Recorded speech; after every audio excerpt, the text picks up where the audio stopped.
हाँ जी बच्चों, क्या हाल चाल। मैं आपका नितिन भैया आज लेके आया हूँ एक नया सेशन जिसमें जेई एडवांस का जो भी एग्ज़ाम हुआ है उसमें पेपर 2 में केमिस्ट्री के जो भी एग्जाम्पल्स आए थे उसको एक बार डिस्कस करेंगे कि क्या क्या चीज़ें आपके पास ज़्यादा आई, उसके अंदर कैसा एग्ज़ाम का डिफ़िकल्टी लेवल रहा, किस टाइप के एग्जाम्पल्स आपसे पूछे गए और उनको थोड़ा सा और सिंप्लीफाई करके हम कैसे आराम से एग्जाम्पल्स को सोल्व कर सकते थे। ठीक है, तो स्टार्ट करते हैं एग्जाम्पल्स को। देखिए, सबसे पहला एग्जाम्पल जो आपके सामने लिखा है वो इलेक्ट्रोकेमिस्ट्री टॉपिक से आया है। अच्छा, अगर आपने नोटिस किया होगा तो इलेक्ट्रोकेमिस्ट्री में जो कंडक्टेंस वाला पार्ट है उससे पिछले कई सालों से आप देखना जेईई एडवांस के अंदर पीवाईक्यूज बनते हुए आ रहे हैं। अब एग्जाम्पल में आप देखोगे तो यहाँ पे कई सारी स्टेटमेंट्स वहाँ पे ऐड की गई है, एक पूरी टेबल बना के आपको दी है। और उसके बाद जब इतनी बड़ी इन्फॉर्मेशन आती है तो दिमाग को थोड़ा टाइम लगता है ना कि इतनी बड़ी इन्फॉर्मेशन मैं कैसे एकदम प्रोसेस करूँगा उस चीज़ को। तो ऐसे में देखो, एक तो दिमाग में माइंड मैप जो होता है कि स्टेटमेंट क्या दी है, डायग्राम की मैं हेल्प ले सकता हूँ। दूसरा, अगर कभी ऐसा न्यूमेरिकल का अप्रोच करना पड़े तो सबसे पहले ये देख लो कि पूछ क्या रहा है वो लास्ट स्टेटमेंट में, क्योंकि जब मुझे जो चीज़ पूछी होगी उसका अगर मैं एक फॉर्मूला लिखूंगा वहाँ पे तो मुझे समझ में आएगा कि मुझे न्यूमेरिकल से क्या क्या इन्फॉर्मेशन को ढूंढना पड़ेगा। क्योंकि डायरेक्टली अगर आप देखने के लिए जाओगे तो लगेगा हाँ ठीक है, यहाँ पे लैम्डा एम भी दे रखा होगा आपको, उसको मैं कैसे अप्रोच करूँगा वो थोड़ा समझ में नहीं आ पाती है चीज़ें। तो उससे बेटर है कि एक बार क्या पूछा पहले उस पर चलेंगे, उसके बाद देखेंगे कि इस फॉर्मूले में मेरे को क्या क्या इन्फॉर्मेशन चाहिए, उसको मैं पूरी गिवन डाटा से 1 बाय 1 इकट्ठा करना स्टार्ट करूँगा। ठीक है, चलो देखते हैं। इसमें न्यूमेरिकल में 3 सोल्ट लिखे हैं, NaNO3, NaCl, आपका AgNO3। अच्छा, कंसंट्रेशंस दी गई है। NaNO3 की एक बार 0.01 दी है और आपके पास यहाँ पे एक बार उसकी 0.04 दी है। उसी पे मोलर कंडक्टिविटी। अच्छा, इंपॉर्टेंट चीज़, यूनिट का ध्यान रखना पड़ेगा बिकॉज आपको पता है कि लैम्डा एम के फॉर्मूले में यहाँ पे 1000 का एक फैक्टर आता है, कभी उसको मल्टीप्लाई करते हैं कभी उसको नीचे की तरफ लिखते हैं, वो डिपेंड करता है यूनिट के ऊपर, इसलिए यूनिट का यहाँ बड़ा इंपॉर्टेंट रोल है। जैसे अगर आप देखोगे यहाँ पे सेंटीमीटर में दी थी और ये 2 डाटा है और 2 आपके पास यहाँ पे मोलर कंडक्टिविटी दे रखी है, ऐसे NaCl की और आपकी AgNO3 की। आगे चलते हैं, conductivity of A saturated aqueous solution of AgCl, मतलब ये न्यूमेरिकल में कापा दे दिया आपको 1.40 10 की पावर -6। अच्छा, इसमें कभी कंफ्यूजन है आप यूनिट चेक कर सकते हो, साइमन सेंटीमीटर इनवर्स मिनट दे रखी है, मतलब ये कापा की आपको वैल्यू दे रखी होगी। If the solubility of AgCl in water at 300 kelvin, ये आपसे पूछा गया और उसके ऊपर बाद में फिर लॉग ऑपरेट करवाया। अच्छा, खुद ही बोल दिया कि AgCl जितना भी डिजोल्व करेगा वो कंप्लीटली आयनाइज करेगा, इसका मतलब उसका α1 दे रखा होगा। तो ऐसे न्यूमेरिकल्स में हमें बाय डिफॉल्ट भी पता होता है कि लैम्डा एम और लैम्डा इनफाइनाइट एम को हम सिमिलर मान सकते हैं, हालांकि उन्होंने लिख के भी दे दिया न्यूमेरिकल के अंदर। ठीक है, अब अगर मान लो अगर आपको याद होगा कोलरिस लॉ की एप्लीकेशन में, तो हम जो डाटा सोल्व करते थे, जब मैं इसके लिए लैम्डा इन्फिनिटी एम लिखूंगा, इसको दोनों सिंबल से यूज कर लेते हैं, ऐसे भी लिख लेते हैं, कापा इंटू 1000। अब ये 1000 से मैं मल्टीप्लाई क्यों कर रहा हूँ, बिकॉज वहाँ पे यूनिट जो दे रखी है सेंटीमीटर में दे रखी है, मीटर में होती 1000 आप नीचे लिखते, और मोलैरिटी को मैं यहीं पे लिख देता हूँ सोलिबिलिटी से। मतलब मुझे न्यूमेरिकल में अगर ये डाटा ढूंढना है तो 2 चीज़ें चाहिए, कापा उस सोल्ट का और आपका लैम्डा इन्फिनिटी एम। तो आप देखोगे तो यहाँ पे कापा की इन्फॉर्मेशन न्यूमेरिकल में डायरेक्टली है लेकिन इसकी नहीं दी है। इसका मतलब जैसे मेंस टाइप का अगर न्यूमेरिकल बनता तो आपसे सिंपल क्या पूछते कि बताओ AgCl का लैम्डा इन्फिनिटी एम कितना आएगा इस डाटा को यूज़ करके। तो वहाँ पे जो कोलरिस लॉ की एप्लीकेशन थी कि हम कुछ सोल्ट को ऐड करेंगे कुछ को माइनस करेंगे, उसके बेसिस पे आप यूज़ करोगे। जैसे अगर मुझे यहाँ पे लैम्डा इन्फिनिटी एम चाहिए AgCl का, तो मुझे पता है कि 2 आयंस को मैं ऐड करूँगा, कौन कौन से, जो आपके आयंस होंगे। जैसे यहाँ पे AgNO3 है प्लस NaCl कर दो, दोनों को अगर आप यहाँ पे ऐड करोगे तो ऐड करने से आपका ओवरऑल क्या बन जाएगा, AgCl बन जाएगा। उसके बाद कुछ एक्स्ट्रा आयंस भी आएंगे, Na प्लस आएगा, NO3 माइनस आएगा, उसको मुझे माइनस करना पड़ेगा। मतलब मुझे यहाँ पे lambda infinity m AgNO3 plus lambda infinity m NaCl minus lambda infinity m आपका NaNO3, ये पूरा काम मुझे करना पड़ेगा, तब जाके न्यूमेरिकल में मुझे इसका लैम्डा इन्फिनिटी एम मिलेगा। अब ये डायरेक्ट दिया होता तो भी न्यूमेरिकल आसान था, इसको थोड़ा सा और ट्रिकियर किया। कैसे, 2 कंसंट्रेशन और 2 मोलर कंडक्टिविटी। अब ये कैसे अप्रोच करेंगे, तो यहाँ पे जो अपने पास इक्वेशन निकल के आती है डिबे-हैकल वाली, जिसमें हम निकालते थे lambda M equal to lambda infinity M minus B root C. ये आपका जो कांस्टेंट था जो नेचर ऑफ इलेक्ट्रोलाइट्स पे डिपेंड करता है उनके चार्जेस के रेशो के ऊपर। तो यहाँ पे 2 डाटा है, 2 कंसंट्रेशन है, तो मुझे यहाँ पे 2 इक्वेशंस को सोल्व करके पहले यहाँ से कांस्टेंट बी और उसकी हेल्प से यहाँ पे लैम्डा इन्फिनिटी एम निकालने पड़ेंगे। मतलब इस इक्वेशन का भी अब की बार न्यूमेरिकल क्रिएट किया गया है, वरना अभी तक न्यूमेरिकल्स में लैम्डा इन्फिनिटी एम आपको डायरेक्टली देते थे। तो अब की बार क्या किया कि ये भी कैलकुलेट करवा लिया आपसे। उसके लिए आपको 2 इक्वेशन बनानी पड़ेंगी। जैसे कंसंट्रेशन दी 0.01, 0.04, 111, 101। चलो देखते कैसे। अगर मुझे NaNO3 के लिए फाइंड आउट करना है तो मैं कैसे अप्रोच करूँगा इसको। तो यहाँ पे लिखोगे आप, डाटा में था 111, अब लिखोगे 111 equal to lambda infinity m minus B into, अब जो कंसंट्रेशन आपको दे रखी है 0.01 दे रखी है, तो उसको मैं यहाँ पे लिख दूंगा 0.1, ये बन जाएगी मेरी इक्वेशन नंबर 1। मैंने रूट सोल्व करके लिख दिया उसको। दूसरी दे रखी है आपकी 101 lambda infinity m minus B, 0.04 था, उसका भी रूट निकाल के मैंने इसको 0.2 कर दिया, इक्वेशन नंबर 2 बन जाएगी। अब दो इक्वेशन, दो वेरिएबल, आप माइनस कर लो, सब्ट्रैक्ट कर लो।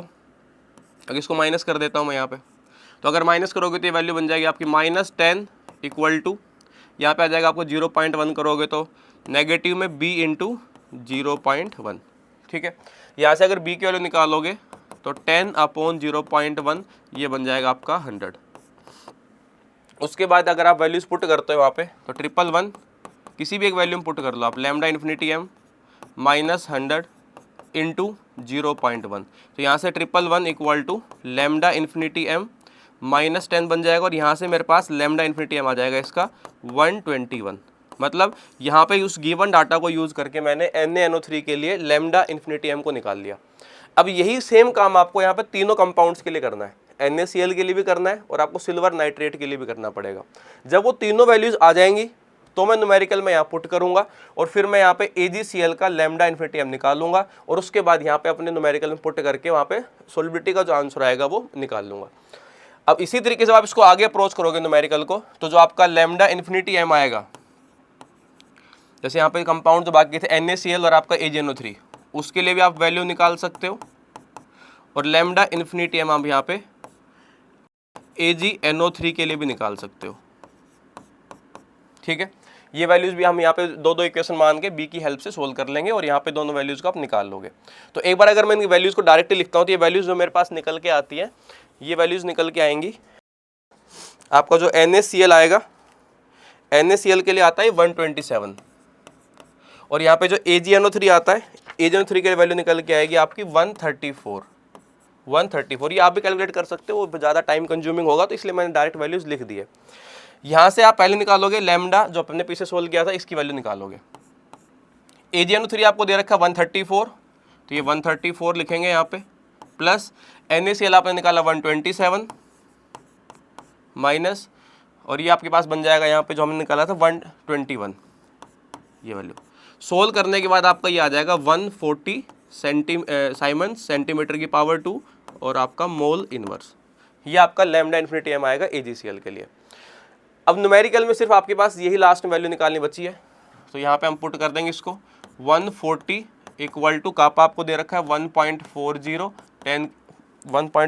10 की पावर -6 आपको दे रखा है। मैं यहाँ पे नीचे कर लेता हूँ उसको, तो ये आपका 140 इंटू 10 की पावर -6 इंटू 1000 अपॉन सोलिबिलिटी, और ये न्यूमेरिकल में आपके पास आया था 140, ये जो वैल्यू आई थी। ये ये नीचे मैं इस पर 100 और कर देता हूँ ना, 1.40 दे रखा था आपको। इसको सोल्व करोगे तो यहाँ से जो वैल्यू निकल के आएगी आपके पास, ये निकल के आएगी 10 की पावर, उधर की तरफ भेजोगे तो ये बन जाएगा आपका -5। ठीक है, ये बन जाएगा आपके पास -5। उसके बाद उस पर लॉग ऑपरेट करवाया, लॉग ऑपरेट कराने के बाद उस वैल्यू को -1 की फॉर्म में पूछा है, तो आपका आंसर बन जाएगा आपका 5। ये जो आपका आंसर निकल के आएगा 5 आ जाएगा। तो न्यूमेरिकल मल्टी कंसेप्चुअल बना दिया। कैसे बनाया, उसमें जो सोलिबिलिटी वाला कंसेप्ट है उसकी पहले लैम्डा इन्फिनिटी m भी कैलकुलेट करवाई, अब की बार b वाला डाटा भी यूज़ किया। मतलब कांस्टेंट डायरेक्टली तो नहीं पूछा गया, लेकिन हमने दो इक्वेशंस बना के उसको सोल्व जरूर किया उसकी हेल्प से। ठीक है, तो अच्छा एग्जाम्पल था, आप भी उसको दोबारा एक बार फिर से इसको प्रैक्टिस में लेके आना इस न्यूमेरिकल को। ठीक है, चलते हैं आगे वाले न्यूमेरिकल चलते हैं फिर। अच्छा, नेक्स्ट जो एग्जांपल आया ये बॉन्ड एंगल का। ये आई थिंक डायरेक्टली आपके एग्जांपल्स ऐसे हम कवर करते हैं केमिकल बॉन्डिंग में, जहाँ बॉन्ड एंगल्स कंपैरिजन के बहुत सारे एग्जांपल्स आप सोल्व करते हो, तो उसमें एक एग्जांपल ये भी होता है। एक तरीका इसको अप्रोच करने का होता है कि आप हाइब्रिडाइजेशन को टारगेट कर लो, उससे बॉन्ड एंगल्स का आइडिया लग जाता है। जैसे आपका NO2+ है, NO2+ का अगर आप बॉन्ड एंगल चेक करोगे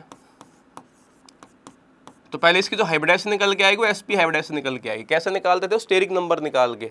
जैसे अपने VMC वाला जो फॉर्मूला है कि valence electron plus monovalent atom कितने होंगे, plus minus charge divide by 2, उससे भी निकाल सकते हो आप।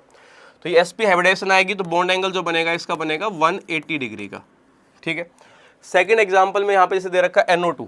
अब ये NO2 जो होता है ये ओड इलेक्ट्रॉन मॉलिक्यूल है। ओड इलेक्ट्रॉन मॉलिक्यूल आएगा मतलब उसमें कुछ ऐसी अरेंजमेंट बनती है आपके पास, ये इलेक्ट्रॉन्स होंगे और यहाँ पे एक अनपेड इलेक्ट्रॉन आपको देखने को मिलता है जिसको हम ओड इलेक्ट्रॉन बोल देते हैं। अब नॉर्मली ओड इलेक्ट्रॉन के आने की जैसे इसका जो बॉन्ड एंगल अप्रोक्सीमेट आता है ये 134 डिग्री के आसपास आता है। फिर इसमें एग्जांपल जैसे आपका NO3 माइनस है, अब NO3 माइनस का स्टेरिक नंबर निकालोगे, हाइब्रिडेशन बनेगी आपकी sp2 और कोई लोन पेयर नहीं है तो एग्जैक्ट बॉन्ड एंगल आएगा आपका 120 डिग्री। अगर लोन पेयर आएगा होता तो यहाँ बॉन्ड एंगल को चेंज करता वो रिपल्सन की वजह से। फिर आपके पास है NO2 माइनस, NO2 माइनस भी हाइब्रिडेशन तो sp2 आएगी लेकिन एक लोन पेयर उसके पास है, तो अगर लोन पेयर होगा तो जो उसका बॉन्ड एंगल आएगा वो 120 डिग्री से क्या आएगा आपके पास, कम आएगा। तो जो आपका यहाँ पे बॉन्ड एंगल बनेगा 120 से कहीं ना कहीं कम आएगा। इन्हीं को एक ऑर्डर में अरेंज करवा रखा था, आई थिंक NO2 प्लस सबसे आगे, उसके बाद आपका NO2, फिर आपका आएगा यहाँ पे NO3 माइनस और फिर आपका NO2 माइनस, ये लिखा हुआ आपके पास, ये आपका सही आंसर बन जाएगा। तो ये थोड़ा सा आसान एग्जाम्पल था। इसमें जो NO2 वाला पॉइंट था ये थोड़ा ध्यान रखने का होता है कि इसमें कि एक अनपेड इलेक्ट्रॉन बनेगा, ओड इलेक्ट्रॉन मॉलिक्यूल था, तो उसके बेसिस पे आपसे एग्जाम्पल पूछा गया था। चलो चलते हैं अगले एग्जाम्पल पे। अब की बार यहाँ पे फिर से पॉलीमर जो आपका टॉपिक है नेचुरल रबड़ उसको यूज़ कर लिया है। अब पॉलीमर के अंदर जब आप नेचुरल रबड़ को पढ़ते हो तो आपको पता है कि जो आइसोप्रीन का मॉलिक्यूल होता है उसका मोनोमर बनता है आइसोप्रीन। अच्छा चलो आगे पहले स्टेटमेंट को पढ़ते हैं क्या कह रहा है। कंप्लीट ओजोनलिसिस मतलब आपके पास नेचुरल रबड़ का जो पॉलीमर बना उसका ओजोलिसिस करवाया गया आपसे, और ओजोलिसिस में O3 के साथ जिंक मतलब रिडक्टिव ओजोलिसिस होगा। यहाँ पे ये पॉइंट लिख के चलेंगे कि रिडक्टिव ओजोलिसिस है। कंपाउंड X जो आया वो मेजर प्रोडक्ट दिया, ठीक है। अब जो कंपाउंड X बनेगा क्या कि पॉजिटिव आयोडोफॉर्म टेस्ट। अब पॉजिटिव आयोडोफॉर्म टेस्ट के लिए अपने को कुछ बेसिक चीज़ों का ध्यान होना चाहिए। CH3 C डबल बॉन्ड हो, इस टाइप का ग्रुप हो सकता है, CH3 CH, इस टाइप के मॉलिक्यूल्स भी हो सकते हैं, और यहाँ पे कोई लिविंग ग्रुप्स आपके नहीं होने चाहिए। और बोला कि टॉलरेंस टेस्ट, तो नॉर्मली जो एल्डिहाइड्स बनते हैं वो उस टेस्ट को दिखाते हैं। Heating with aqueous NaOH will give Y as the major product, तो ये एक्वस NaOH का जो एग्जांपल है। और अगर यहाँ पे टेस्ट में कहीं ना कहीं एल्डिहाइड कीटोन भी आ रहा होगा तो हो सकता है कि एग्जांपल में कहीं ना कहीं एल्डोल कंडेंसेशन को यूज़ किया गया हो, क्योंकि आपके पास अगर एल्डिहाइड कीटोन्स के टेस्ट आपको देखने को मिल रहे हैं और एक्वस जो आपके पास NaOH है और अगर अल्फा हाइड्रोजन आया आपके मॉलिक्यूल के अंदर तो इसका मतलब वो एल्डोल कंडेंसेशन का एग्जाम्पल बन सकता है। चलो देखते हैं एक बार। नेचुरल रबड़ जो आपका एग्जाम्पल बनता है उसमें मॉलिक्यूल है आपका आइसोप्रीन। चलो आइसोप्रीन जो बनता है कुछ ऐसा मॉलिक्यूल होता है CH2, यहाँ पे आपका CH3 और ये आपका डबल बॉन्ड CH2। दूसरा मॉलिक्यूल भी कुछ ऐसा ही आएगा इसका,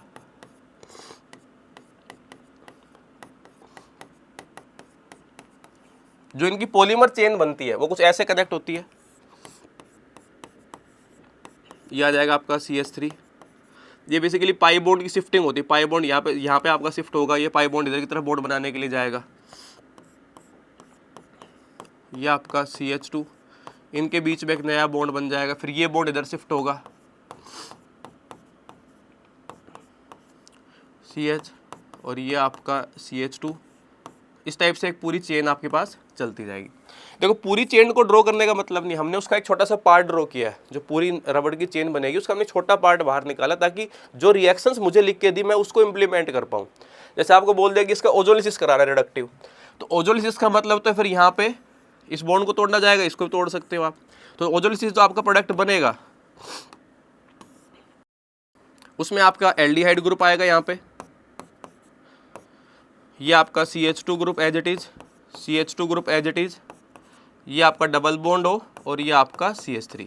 मतलब ये कंपाउंड आपका X बनना चाहिए था जो ओजोलिसिस के बाद उसने बनवाया था। अब कह रहे हैं कि इसमें टॉलरेंस टेस्ट बिल्कुल यहाँ से आ सकता है, टॉलरेंस टेस्ट एल्डिहाइड ग्रुप है, और ये आपके पास यहाँ से आयोडोफॉर्म टेस्ट भी दिखा सकता है। इसका मतलब जो X कंपाउंड है वो दोनों कंडीशन को फुलफिल भी कर रहा है, टॉलरेंस टेस्ट भी आ रहा है उसके अंदर और आपका आयोडोफॉर्म टेस्ट भी आ रहा होगा। अब बोला गया कि एक्वस NaOH मतलब आपके पास एल्डोल हो सकती है कि नहीं, ये डिस्कस करते हैं एक बार। तो आपके एल्डिहाइड कीटोन्स भी है और यहाँ पे अल्फा हाइड्रोजन भी आपके पास है। तो अगर अल्फा हाइड्रोजन है इसका मतलब यहाँ पे, अगर अल्फा हाइड्रोजन यहाँ पे आएगा इसका मतलब वहाँ पे एल्डोल कंडेंसेशन भी आप करा सकते हो। ये दोबारा मैं ड्रॉ कर देता हूँ इसको CH3। अब जो भी आपका अल्फा हाइड्रोजन होगा, जैसे यहाँ पे जो एग्जांपल में अल्फा हाइड्रोजन बनेगा, मतलब ये वाली साइड से आप यहाँ पे अटैक कराओगे, पहले उसमें क्या होता है ना, OH माइनस आके H+ को हटाएगा, इनोलेट बनाएगा, और इनोलेट बना के फिर वो आपके पास दूसरे एल्डिहाइड पर अटैक कराएगा। एल्डिहाइड पर अटैक ज़्यादा फेवरेबल होता है। रिंग क्लोजिंग करेंगे तो 1 2 3 4 और ये आपके पास 5 मेंबर की रिंग बनेगी। उसको आप इस तरीके से रिप्रेजेंट कर सकते हो।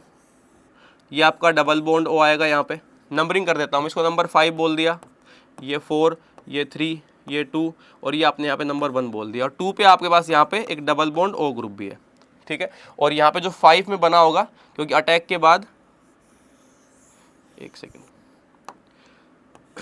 क्योंकि आप जब इस पर अटैक कराओगे तो यहाँ पे O- की जगह ये O- बनेगा और यहाँ पे आपका डबल बॉन्ड O आएगा। जैसे आपका 5 था, ये 4, ये 3, ये 2 और ये आपके पास 1, इस टाइप से बनेगा। बाद में इस पे H+ लगाओगे तो ये बन जाएगा आपके पास OH ग्रुप और ये आपका डबल बॉन्ड हो। उसके बाद इसमें, क्योंकि देखो उसने बोला हीट भी करना है, कंपाउंड को जो हीट करोगे तो यहाँ से जो आपका OH ग्रुप है वो डिहाइड्रेट होता है और फाइनली आपका जो कंपाउंड बनेगा कुछ ऐसा बनेगा, ये डबल बॉन्ड हो और यहाँ पे आपका डबल बॉन्ड आना चाहिए, जिसको अल्फा बीटा अनसैचुरेटेड एल्डिहाइड या कीटोन्स भी आप बोल सकते हो। मतलब ऐसा कुछ कंपाउंड आपका बनना चाहिए। अब देखते हैं क्या आप ऑप्शन है। आई थिंक ऑप्शन ए जो लिखा है ये डायरेक्टली मैच कर रहा है, ये तो आपके पास कई बार रिजेंबल नहीं होंगे। अच्छा, इस एग्जाम्पल को आप वापस भी जा सकते थे, रिवर्स भी ऑप्शंस के थ्रू भी चेक कर सकते थे, जिसको रेट्रोएल्डोल बोल देते हैं, उसके थ्रू भी आप चेक करके इस एग्जाम्पल को क्रॉस चेक कर सकते थे। लेकिन ठीक है, लेकिन बहुत कोई कॉम्प्लिकेट एग्जाम्पल नहीं था, उसमें रबर का जो मोनोमर्स होते हैं उसका एक आइडिया होना चाहिए था, उसके बाद ओजोनिसिस करा के भी आंसर सोल्व हो सकता था, ठीक है। तो ये थोड़ा सा फिर भी मॉडरेट टाइप का एग्जाम्पल आपके पास था। अच्छा, ये वाला एग्जाम्पल देखो, ये बड़ा इंटरेस्टिंग एग्जाम्पल बनाया इन्होंने कि नॉन आर्टिफिशियल स्वीटनर है कोई, उसके 2 यूनिट आपको बता दिए। जैसे बायोमोलिक्यूल्स में आता है ना, सुक्रोज टाइप के जो मोलिक्यूल्स होते हैं वो आपके पास डाइसैकेराइड्स में 2 यूनिट से मिलके बनते हैं। और दूसरी चीज़ उन्होंने जो चेंज की अब की बार कि उन्होंने, आप देखो उसके अंदर नेमिंग चेंज करी है। जैसे नेमिंग के अंदर 4 क्लोरो 4 डीऑक्सी। अब डीऑक्सी वर्ड का मतलब क्या है कि वहाँ पे ऑक्सीजन को हटाना है आपको। डीऑक्सी वर्ड का मतलब ऑक्सीजन को हटाओगे आप। यहाँ पे देखो 1,6 डाई डीऑक्सी, मतलब उस मोलिक्यूल से 2 ऑक्सीजन एटम वहाँ पे आपके हटने चाहिए। और हटाने के बाद ये 1,6 डाई क्लोरो, मतलब यहाँ पे आपने क्लोरीन्स को ऐड करना है। 4 क्लोरो आपके पास यहाँ पे कहना है कि क्लोरीन को ऐड करना है। इसका मतलब इनकी नेमिंग भी थोड़ी चेंज करी गई है। तो कार्बोहाइड्रेट टाइप के टॉपिक में अब की बार थोड़ा सा नेमिंग, जो IUPAC बोल लो आप उसको, उस नेमिंग को भी यहाँ पे मिक्स किया गया है। उसके लिए गैलेक्टोज का डायग्राम बना के दे दिया और आपसे पूछा गया कि X क्या होगा। तो एक बार मैं पूरा समझाता हूँ कैसे इसको आप अप्रोच कर सकते थे, क्योंकि ये जो कंपाउंड ड्रॉ करके दिए ऑप्शंस में, ये चेयर फॉर्म बना के दिए या फिर हम साइक्लिक फॉर्म में हावर्थ प्रोजेक्शन भी ड्रॉ करते हैं बायोमोलिक्यूल्स के अंदर, दोनों के थ्रू आप इसको कर सकते थे। जैसे एग्जाम्पल में अगर आप देखोगे तो अब होता क्या है कि हमें अगर मान लो सारे डायग्राम भी याद ना हो तो भी मैं इसको अप्रोच कर सकता हूँ। कैसे? क्योंकि आई थिंक बायोमोलिक्यूल्स में ग्लूकोज का जो मोलिक्यूल होता है वो हमें सबसे पहले याद होता है। जो आपका डी ग्लूकोज में बनाता हूँ उसके अंदर आप देखा ऐसा मोलिक्यूल बनता है, ग्लूकोज और फ्रक्टोज, क्योंकि इन्हीं की रिएक्शन हम ज़्यादा टारगेट करते हैं। ज़्यादा रिएक्शन भी नहीं करेंगे तो आपके पास कहीं ना कहीं ये मेरे को बिल्कुल याद होते हैं। इनकी हेल्प से ही मैं पूरा बना सकता हूँ मोलिक्यूल को। जब इसकी अल्फा फॉर्म आप बनाते हो तो अल्फा फॉर्म में जो प्रोजेक्शन बनती है वो कुछ ऐसी बनाई जाती है। यहाँ पे OH ग्रुप नीचे की तरफ रहता है आपके पास, इसके बाद यहाँ भी आपका OH ग्रुप नीचे की तरफ रहेगा, यहाँ पे आपका OH ऊपर की तरफ, यहाँ पे OH नीचे की तरफ, और ये आपका CH2OH ग्रुप। ये आपके एल्कोहल की जो आपका ग्लूकोज का मॉलिक्यूल होता है उसकी मैंने यहाँ पे उसकी प्रोजेक्शन फॉर्म यहाँ पे ड्रॉ कर दी है। लेकिन इन्होंने गैलेक्टोज दिया है।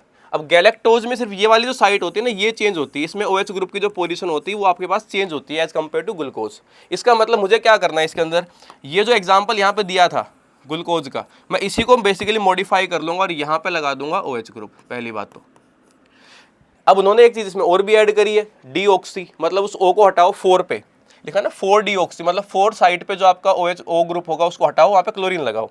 तो क्या करना पड़ेगा, इसका मतलब मुझे यहाँ पे इस OH को हटाओ, यहाँ से ये जो आपका OH ग्रुप है O को हटा दिया और यहाँ पे क्या क्रिएट करवा दिया आपके पास है, क्लोरीन क्रिएट करवा दिया इस टाइप से, ये क्लोरीन आपके पास बना दिया। इसी को अगर मैं चेयर फॉर्म में ड्रॉ करता हूँ, जो कि एग्जाम्पल में बनवाया भी आपके पास, तो अगर OH ग्रुप नीचे की तरफ आएगा तो आप नीचे की तरफ बना दिया उसको, ये सेम आपके पास नीचे की तरफ बना दिया, ये आपका ऊपर की तरफ आएगा। अब Cl इसमें आपके पास अप साइड बना रखा होगा और ये आपका एक तरीके से OH ग्रुप दे रखा होगा, ठीक है। तो ये मैंने गैलेक्टोज का जो मॉलिक्यूल बना के दिया उसकी फॉर्म में मैंने इसको पूरा कन्वर्ट कर लिया है। मैंने स्टार्ट ग्लूकोज से किया था बिकॉज मुझे, अगर आप देखोगे तो बायोमोलिक्यूल्स में ग्लूकोज फ्रक्टोज हम ज़्यादा डील करते हैं। जिसको डायरेक्टली बनाना था उसके लिए तो काम और भी आसान था, लेकिन बाई चांस अगर आपको अब बनाना है, अनकंफर्टेबल लगे, तो आप ग्लूकोज से भी उसको कन्वर्ट करके ला सकते हो, ठीक है। ये आपने बनाया। अब एक काम तो ये कि आप एग्जाम्पल में यहाँ से भी ऑप्शन चेक कर सकते थे। ऑप्शंस को जैसे देखोगे तो यहाँ भी आपका आंसर निकल के आ जाएगा, एक ही ऑप्शन मैच करेगा जहाँ पे Cl आपके पास ऊपर की तरफ जा रहा होगा, ठीक है। तो आंसर तो अपना यहीं से निकल गया। पर एक बार कोई बात नहीं, दूसरे पार्ट पे भी चल लेते हैं एक बार। जो फ्रक्टोज बना के दिया उसमें बीटा फ्रक्टोज को यूज किया है। अब जब फ्रक्टोज को बनाते हैं तो फ्रक्टोज का ये जो मॉलिक्यूल बनता है आपके पास, बीटा फॉर्म बनाने के लिए यहाँ पे OH ग्रुप ऊपर की तरफ लिखते थे, ये आपका CH2OH। यहाँ पे आपके पास आएगा, आपके पास ये OH ग्रुप आएगा, OH ग्रुप यहाँ पे, और यहाँ पे आपका आएगा CH2OH ग्रुप। ये बीटा डी फ्रक्टोज की आपने डायग्राम ड्रॉ किया। अब जब इसकी बेसिकली ग्लाइकोसिडिक लिंकेज क्रिएट करनी है तो उसके लिए क्या होता है ना, मॉलिक्यूल को रिवर्स करना पड़ता है, पलटना पड़ता है। तो अगर आप उसको पलटोगे यहाँ पे, रिवर्स जब बॉन्ड बनाने के लिए लेके आओगे, तो जो भी ग्रुप्स होती है उनकी पोजीशन को हम चेंज करेंगे। किस टाइप से? जैसे अगर आपके पास यहाँ पे पोजीशंस को चेंज करने के लिए मान लो ये डायग्राम मैंने बनाना है, तो अगर OH ग्रुप आएगा, जब इसको पलटूंगा तो यहाँ पे OH ग्रुप आपका नीचे आएगा और CH2OH ग्रुप जो आएगा आपके पास ऊपर की तरफ जाएगा। उसके बाद ये जो आपका OH ग्रुप रहेगा, पलटोगे इसको तो ये OH आपका नीचे आएगा और ये जो आपका OH ग्रुप है ये आपका ऊपर की तरफ जाएगा, ठीक है। और उसमें जो CH2OH रहा होगा अब आपके पास वो नीचे की तरफ आ जाएगा। अब इसमें भी इन्होंने बोला था कि आपके पास एग्जाम्पल में देखो कि 1,6 डाइक्लोरो और डाई डिऑक्सी। तो 1,6 का मतलब आपके पास ये जो ऑक्सीजन रही होंगी, क्योंकि इसको 1 बोलते हैं, 1 2 3 4 5 और आपका 6, मतलब यहाँ से इन दोनों O को हटा के Cl लगाना था। तो ये जो मैंने फॉर्म बनाई उसकी, उसमें अगर आप चेक करोगे तो यहाँ पे दोनों को O को हटा के मुझे यहाँ पे Cl ग्रुप्स को ऐड करना है। जैसे अगर आप यहाँ पे Cl लगाओगे और यहाँ पे भी Cl लगाओगे और इनके बीच में बेसिकली फिर बॉन्ड वहाँ पे क्रिएट किया गया, इन दोनों OH के बीच में, ठीक है। तो यहाँ पे जो ऑप्शन मैच करेगा, वैसे तो क्लोरीन से आंसर निकल के आ रहा था, तो जो ऑप्शन मैच करेगा वो आपका ऑप्शन A मैच करेगा। तो अगर कोई एग्जाम्पल ऐसा होता कि यहाँ पे थोड़ा सा देखो इंटरेस्टिंग एग्जाम्पल तो बना है, बिकॉज पहली बार ऐसा है कि कुछ नेमिंग चेंज कर दी गई है और सिंपल एक IUPAC टाइप की नेमिंग क्रिएट करके आपके कार्बोहाइड्रेट्स के अंदर एग्जाम्पल्स नया टाइप का क्रिएट किया गया। तो अगर ग्लूकोज गैलेक्टोज डायरेक्टली नहीं बना सकता है, ग्लूकोज से बना लो। जिसको डायरेक्टली बनाना आता है हैवर्थ प्रोजेक्शन, तो उसके लिए काम और भी आसान था। बाकी ऑप्शन की हेल्प से भी थोड़ा सा हम इसको फास्ट कर सकते थे, ठीक है। चलो आगे चलते फिर एग्जाम्पल में। जो नेक्स्ट एग्जाम्पल आया वो केमिकल काइनेटिक्स का आया। काइनेटिक्स में उसने बोला कि एक रिएक्शन आपके पास फर्स्ट ऑर्डर की है, कोई टेम्परेचर है, मतलब कांस्टेंट टेम्परेचर दे दिया, के उसका रेट कांस्टेंट है, for this given reaction at A given temperature concentration R और P की R दिए, और जैसे को हम नॉर्मली RT या PT लिख देते हैं किसी भी टाइम टेप पे, उन्होंने सिंपल R और P लिख दिया है। Correct graphical representation for the reaction. अब अगर आपको याद होगा तो फर्स्ट ऑर्डर जो आपकी रिएक्शन बनती है, जैसे अगर मैं इसी के लिए रेट लिखता तो ये बनता -dR/dt, या पूरा कंसंट्रेशन की फॉर्म में मैं रिप्रेजेंट कर देता हूँ उसको।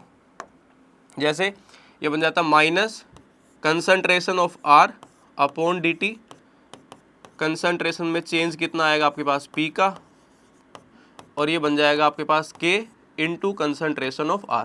ये बेसिकली इसका एक रेट लो आप लिखते हैं यहाँ पे, ठीक है, बिकॉज कोफिशिएंट वगैरह है नहीं तो सिंपल ये आपका रेट लो बनेगा।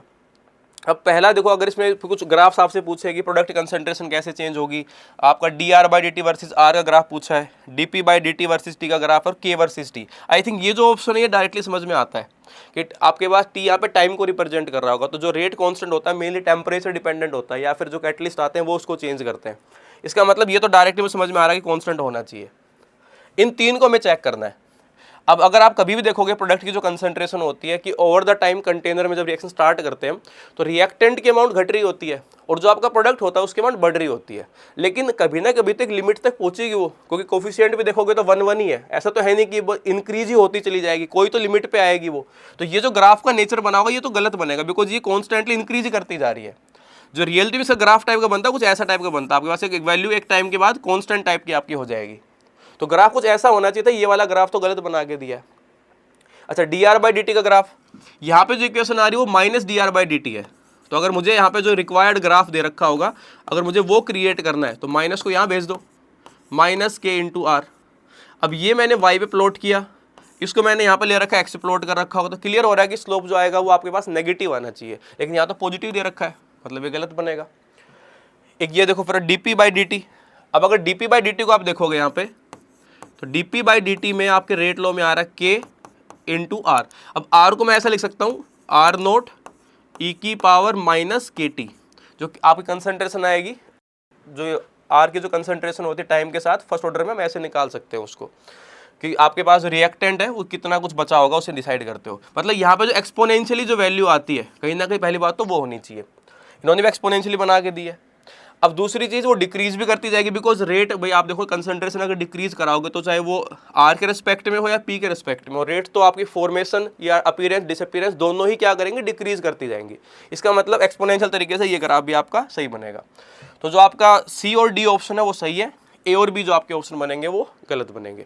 तो फर्स्ट ऑर्डर की ही कुछ इन्फॉर्मेशन को ग्राफ की फॉर्म में कनेक्ट कर दिया अब की बार, ठीक है। तो मॉडरेट लेवल का एग्जांपल था, कोई ज़्यादा डिफिकल्ट एग्जांपल नहीं था। अगर हमें बेसिकली एक सिंपल रेट लॉ वगैरह लिखने का आइडिया है, और हम ये ऐसे एग्जांपल्स करते भी हैं, first order, zero order, second order के हम ग्राफ बनाते हैं, उसमें सारी वैरायटी आती है ग्राफ्स के अंदर, ये आपके नोट्स में आपको दिख जाएंगे ऐसी टाइप की चीज़ें जो होती है, ठीक है। आगे चलते फिर नेक्स्ट आपका एक एग्जाम्पल, करेक्ट स्टेटमेंट्स आपसे पूछी है about the compound PQ&R।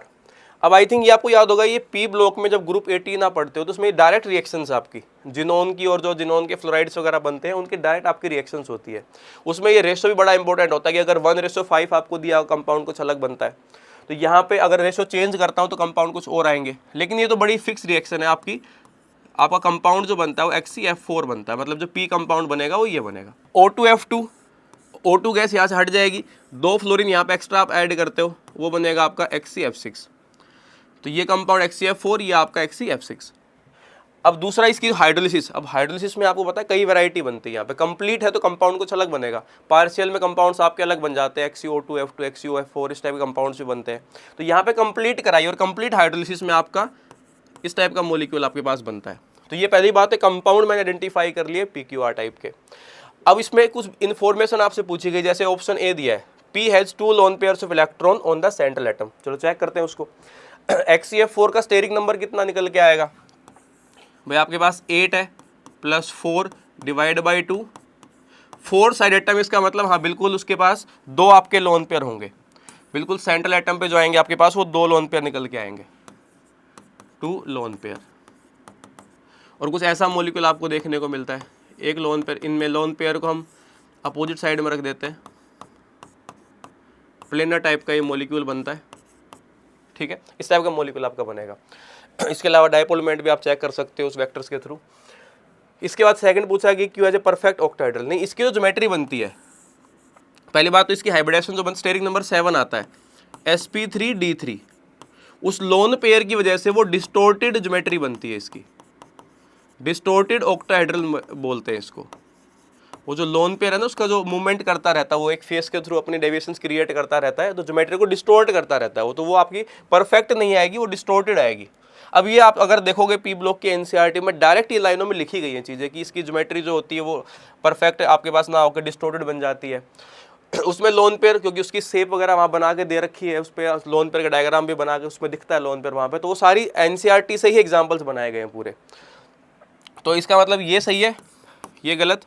Q can act as a fluorinating agent, हाँ जो XCF6 होता है वो स्ट्रॉन्ग फ्लोरिनेटिंग, मतलब दूसरे फ्लोरीन लगाने वाला एजेंट जो होता है वो बिल्कुल होता है आपके पास। Molecular structure of R is trigonal pyramidal. अब ट्राइगोनल पिरामिड XCO3 का पूछ रहा है, तो XCO3 कुछ इस टाइप से बनता है, sp3 हाइब्रिडाइजेशन के साथ एक आपके पास यहाँ पे लोन पेयर आता है, उसके अंदर लोन पेयर आएगा तो बिल्कुल आप बोलोगे हाँ पिरामिडल है, इस टाइप का मॉलिक्यूल होता है आपका XCO3, तो पिरामिडल आएगा आपके पास, बिल्कुल ये ऑप्शन सही बनेगा, ठीक है। तो बिल्कुल डायरेक्ट पी ब्लॉक से एनसीईआरटी बेस्ड ही एग्जाम्पल क्रिएट किया है।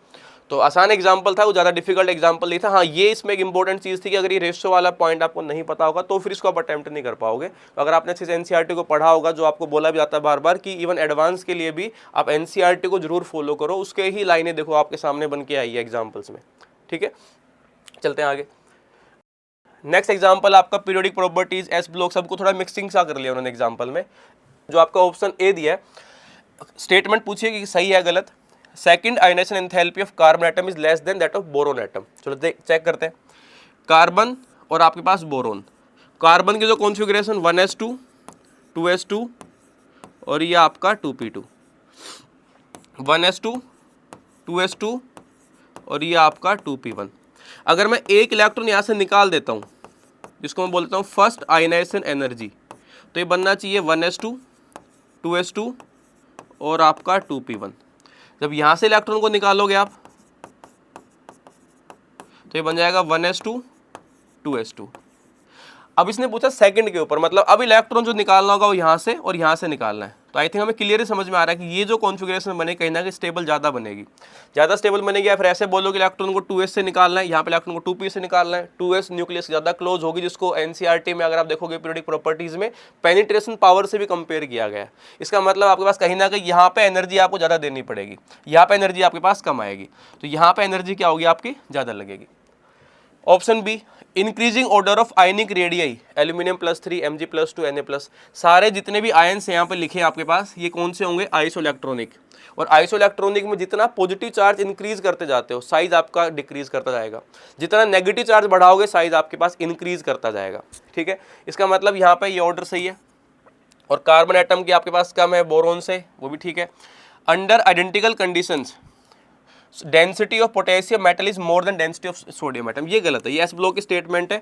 आपके पास सोडियम पोटेशियम, इनमें जो डेंसिटी निकल के आती है आपकी पोटेशियम की, वो कम निकल के आती है। आप उसको ऐसे भी एक्सप्लेन कर सकते हो कि यहाँ पे 3D सबसेल्स आ जाती है, वॉल्यूम ज़्यादा बढ़ जाएगा, तो डेंसिटी ओवरऑल आपके पास कम होना स्टार्ट कर देगी। ये जो फ्लक्चुएशन आ रहा है 3D का, वो यहाँ पे आप रिलेट कर सकते हो उसको।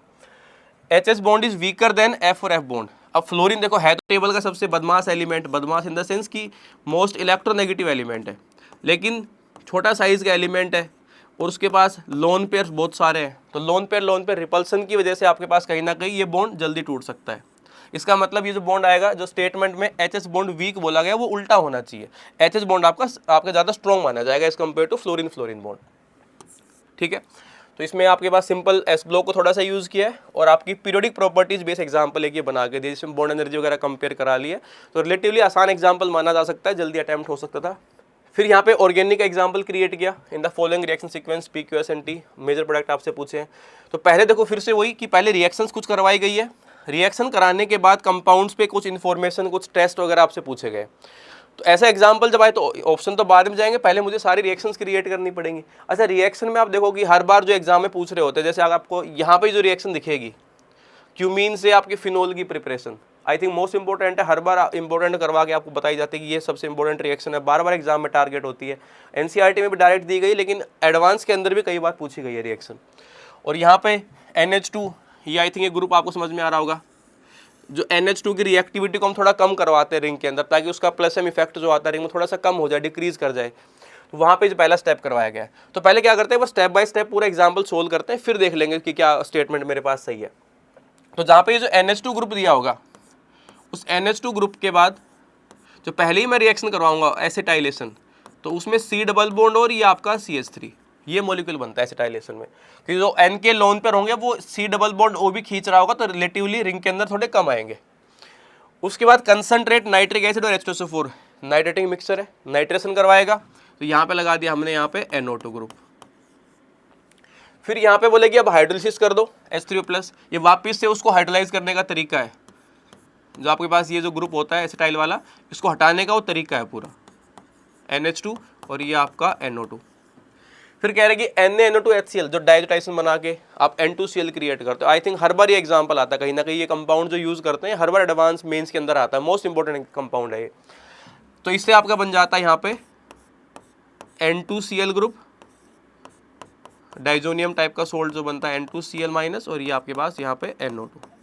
इस कंपाउंड को बोला गया आपके पास क्यों?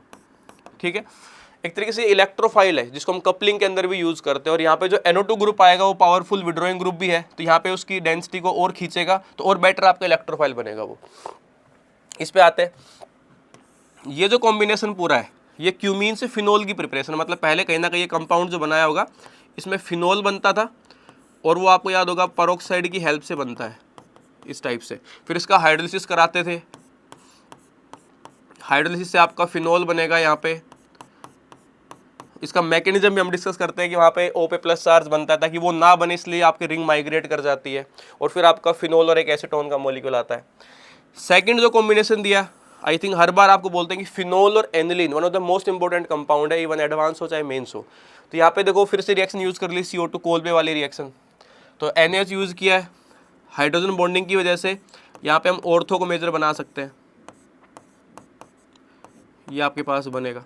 अच्छा इसमें पहले ही बनता था ऐसे माइनस और ये आपका Na+, उसके बाद जो H3+ आता है ये वापस से उसको H+ लगाता है मॉलिक्यूल के ऊपर, तो यहाँ पे आपके पास ये OH ग्रुप और ये आपका COOH ग्रुप, ऐसा कुछ बनेगा। तो ये कंपाउंड मैंने बनाया है यहाँ पे P, और ये जो कंपाउंड बना हुआ है मेरे पास क्यों, अब कह रहे हैं P और Q की आपस में रिएक्शन करा दी with the help of aqueous NaOH। अब एक्वस NaOH क्या करेगा यहाँ पे, जैसे अगर मान लो आपके पास यहाँ पे OH- आएगा तो H+ को हटा के वो रिंग को और एक्टिवेट करेंगे कपलिंग के लिए, ताकि आपका देखो इलेक्ट्रोफाइल तो बेटर कर ही दिया हमने NO2 ग्रुप लगा के, यहाँ पे अगर O- आएगा तो यहाँ भी रिंग में डेंसिटी बढ़ेगी और कपलिंग जो होगी आपके पास और फेवरेबल हो जाएगी। और कपलिंग हमने फिनोल्स की भी पढ़ी हुई है, नॉर्मली उसके जो पैरा वाली साइड्स खाली होती है वहाँ से बेसिकली हम वो कंपाउंड जो क्रिएट करते हैं। तो कंपाउंड क्या बनेगा आपके पास इन दोनों को मिक्स करा के, जैसे आपके पास ये OH ग्रुप, ये कार्बोक्सिलिक आपके पास, यहाँ पे N डबल बॉन्ड N, ये कंपाउंड आया, और यहाँ पे आपका NO2 ग्रुप, ऐसा कुछ आपके पास बन जाएगा। ये सारी सीक्वेंस से ये कंपाउंड मेरे पास आया T। ठीक है, चलो चेक करते हैं वो ऑप्शंस क्या दिया। क्यों treatment with ethanol generates an aromatic aldehyde, कह रहे ये कंपाउंड इथेनॉल से रिएक्ट करा के, इथेनॉल से रिएक्ट करा के आपके पास एरोमेटिक एल्डिहाइड बनाता, नहीं एरोमेटिक तो कहीं नहीं बनेगा। अगर आप इसमें इथेनॉल यूज करते हो, पहली बात तो ये डाइजोनियम को हटा के बेंजीन वाला पार्ट करता है, और आपका इथेनॉल जो खुद होता है वो एल्डिहाइड में ऑक्सीडाइज होता है, लेकिन वो आपके पास कहीं ना कहीं एरोमेटिक तो नहीं बन पाएगा। ठीक है, S positive sorry phthalein dye test. अभी जो कंपाउंड आपको दे रखा है, आई थिंक ये थोड़ा सा करेक्शन है यहाँ पे, ये कंपाउंड है आपके पास, ये जो कंपाउंड है ना इसको बोला जा रहा है ऐसे पॉजिटिव थैलिन डाई टेस्ट। हाँ फिनोल के अंदर आता है, थैलिन डाई का जो पूरा टेस्ट बनता है फिनोल के अंदर आता है, इसका मतलब फिनोल है वहाँ पे OH ग्रुप आएगा test. Di nitro compound P, जो आपका डाई नाइट्रो P बोला गया आपके पास, ये जो कंपाउंड था आपके पास ये वाला, ये था P जो डाई नाइट्रो कंपाउंड है, डाई नाइट्रो तो नहीं बनेगा आपके पास। कलर्ड कंपाउंड, हाँ डाइज में कलर आता है बिकॉज लॉन्ग चेन में रेजोनेंस चल रहा होता है, एक्सटेंडेड कॉन्जुगेशन की वजह से वहाँ पे डाइज में क्या आता है, कलर निकल के आता है, तो ये आपका ठीक है। T आपका कलर्ड कंपाउंड है, ये बाकी आपका ये डाइनाइट्रो नहीं है, ये थैलिन डाई टेस्ट आएगा, उसमें आपके पास एरोमेटिक एल्डिहाइड ना आके एसिटाल्डिहाइड बनना चाहिए था। ये छोटी सी इसमें करेक्शन थी, ये यहाँ पे P नहीं है, यहाँ पे S लिखा हुआ है, इसलिए मैंने इसको बाद में चेंज कर दिया है। ठीक है, चलते हैं नेक्स्ट एग्जाम्पल पे। अगली स्टेटमेंट फिर से बायोमोलिक्यूल से बनाई है, और सर उसमें देखो स्पेसिफिक रोटेशन सबके दे रखे हैं, यहाँ पे ध्यान देना L वाली जो फॉर्म होती है उसके आपको पास एंगल्स दिए गए हैं। On treatment with HNO3, option पढ़ते चलो एक बार। Gluconic acid is oxidized to saccharic acid. अब ये जो कंपाउंड्स होते हैं देखो, सैक्रिक एसिड तो आप इसको बोलते हो, बीच में ये अगर मान लो 4 ग्रुप होते हैं आपके पास, इस कंपाउंड को बोल दिया सैक्रिक एसिड। अब अगर मैं एग्जांपल में लेके चलता हूँ ग्लूकोज को, तो CHO, ये आपका CHOH की ये 4 और CH2OH, नाइट्रिक एसिड से रिएक्शन कराओगे तो भी इसको ऑक्सीडाइज करता है। और अगर मैं यहाँ पे ग्लूकोनिक एसिड लेके आता हूँ,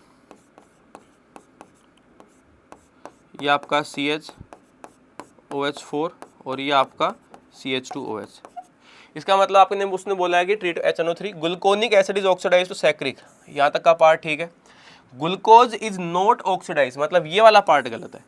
ग्लूकोज को भी तो ऑक्सीडाइज करता है, ग्लूकोज को भी करता है, ग्लूकोनिक एसिड को भी करता है। इवन वो जो ओपन चेन वाली रिएक्शन जो होती है, ग्लूकोज के जो ओपन चेन रिंग का जो एक कन्फर्मेशन था, उनमें से एक रिएक्शन ये भी होती है आपके पास। Fructose gives a positive Fehling test, हाँ ये स्टेटमेंट यहाँ तक सही है, because it isomerise to glucose. और ये जो लिखा है कि अनदर एल्डोहेक्सोज, जो बेसिकली मैनोज बनता है, मैनोज के अंदर आपके पास वो आइसोमर में कन्वर्ट होता है in the presence of Fehling reagent, ये स्टेटमेंट सही है। देखो फ्रक्टोज का जो मॉलिक्यूल आता है उसमें यहाँ पे आपका CH2OH ग्रुप, ये C डबल बॉन्ड हो और नीचे एक पूरी चेन लगी होती है, तो आपके पास आइसोमर्स के आइसोमराइजेशन के थ्रू है, आप उसको टोटोमेरिज्म भी बोल सकते हो, उसके थ्रू आपके पास ये एल्डिहाइड ग्रुप में कन्वर्ट होगा। इस तरीके से आपके पास ये एल्डिहाइड ग्रुप बनाएगा, और यहाँ पे आपके पास ये फिर से COH ग्रुप और ये पूरी चेन बन जाएगी, और वहाँ पे फिर आपका टेस्ट निकल के आता है। तो फ्रक्टोज का टेस्ट पॉजिटिव आता है फेलिंग के अंदर, क्योंकि वो ग्लूकोज में और मैनोज में आपके पास कन्वर्ट होता है। Invert sugar is equimolar mixture of, equimolar मतलब इक्वल होने चाहिए 50-50% of D glucose and D fructose formed after hydrolysis of the corresponding disaccharide. हाँ, सुक्रोज का हाइड्रोलिसिस बेसिकली आप कराते हो, सही स्टेटमेंट है। अब कह रहा है specific rotation of invert sugar. देखो अगर मैं मान लो यहाँ पे चेक करता हूँ, तो अगर सुक्रोज को आप लेके आते हो तो ग्लूकोज प्लस फ्रक्टोज, अब ये दोनों डी वाली फॉर्म होती है, तो इसका जो ये 50% बनेगा, ये 50% बनेगा, तो जो एंगल आना चाहिए, एंगल कितना बनेगा इसका? अच्छा, डी वाली फॉर्म के लिए जो आपके पास ये एंगल दे रखे उसका साइन उल्टा करना पड़ेगा आपको, तो 52.5 ये बनेगा आपका 52.5, और अगर ये 50-50% है तो मैं इसको 1/2 ले रहा हूँ, प्लस ये आपको दे रखा minus 92.5 into 1/2, because equimolar mixture था, इसका मतलब वो 50-50% बने होंगे, तो हाफ हाफ मैंने लिया। तो एंगल निकालोगे तो ये आपके पास -40 तो नहीं आएगा, ये आएगा आपके पास -20 डिग्री। ये जो आपका एंगल आएगा ये आएगा आपके पास -20 डिग्री। ठीक है, इसका मतलब आपके पास बी ऑप्शन सही था, ए गलत है, सी सही है, और डी जो आपका ऑप्शन है वो गलत दे रखा होगा आपको। ठीक है, आगे चलते हैं। स्ट्रक्चर ऑफ एटम को यूज किया है, और उसने बताया कि जो दो आयन आपको दे रखे एक्स और वाई, कुछ चार्ज उन पे, हाइड्रोजन लाइक स्पीसीज। अभी स्टेटमेंट का मतलब क्या है? हाइड्रोजन लाइक का मतलब है कि जो बोर मॉडल है या जो स्पेक्ट्रा वाला कंसेप्ट है, पूरा जो फॉर्मूलेज है वो यहाँ पे इन दोनों आयंस पे अप्लाई कर सकते हैं, क्योंकि सिंगल इलेक्ट्रॉन आपके पास आयंस होंगे। इसका मतलब wavelength of light absorbed during the transition between states with the principal quantum number n = 1 and n = 2, उसकी वेवलेंथ आपको दे दी लैम्डा। तो आई थिंक आपको ये फॉर्मूला ध्यान आ रहा होगा 1/λ का, 1/λ = RH। यहाँ पे एटॉमिक नंबर यूज करते थे, मान लो मैं x के लिए लगाता हूँ इसको, और ये इसको लिख दोगे आप यहाँ पे 1 - 1/4, ऐसे लिख लिया मैंने उसको, 1 - 1/4 की 1 से 2 के लिए, और लैम्डा ही दे रखा था आपको। Wavelength of light absorb during the transition between the states between 2 और 4 है, और y के लिए 9 लैम्डा है, तो उसको फिर ऐसे लिखेंगे 1/9 लैम्डा, ये कांस्टेंट तो सेम ही रहेगा, एटॉमिक नंबर y का पावर 2, और ये 1/4 - 1/16, वो n की पावर में होता है फॉर्मूला, तो मैंने डायरेक्टली उसको मल्टीप्लाई या पावर करके ही लिख दिया 4 और 16। अब उसके बाद पूछा है कि यहाँ पे a और b की वैल्यूज क्या हो सकती है। देखो बाकी सब कुछ तो न्यूमेरिकल में है, अगर मैं रेशो बनाऊंगा सब कैंसिल आउट भी होगा, इनडायरेक्टली मुझे यहाँ से z को रिलेट करना पड़ेगा। भाई अगर मान लो आपसे पूछा गया कि मान लो फॉर एग्जांपल लिथियम होता, तो लिथियम एटम को अगर मुझे हाइड्रोजन के फॉर्मूले उसके ऊपर लगाने पड़ेंगे, तो लिथियम में 3 इलेक्ट्रॉन है, 2 हटाने पड़ेंगे, लिथियम +2 बनाना पड़ेगा। ऐसे हीलियम में +1 क्रिएट करना पड़ेगा, बेरिलियम में +3 क्रिएट करना पड़ेगा, तभी मैं चार्ज को निकाल सकता हूँ। इसका मतलब कहीं ना कहीं पहले आपको एटॉमिक नंबर को रिलेट करना पड़ेगा, तभी मेरे चार्ज वहाँ पर निकलेंगे। तो आप एक काम कर लो, यहाँ पे उसको बेसिकली रेशो में निकाल लो, 1/9 लैम्डा, ये आपका RH, और ये ZY⁴ 1/4 - 1/16।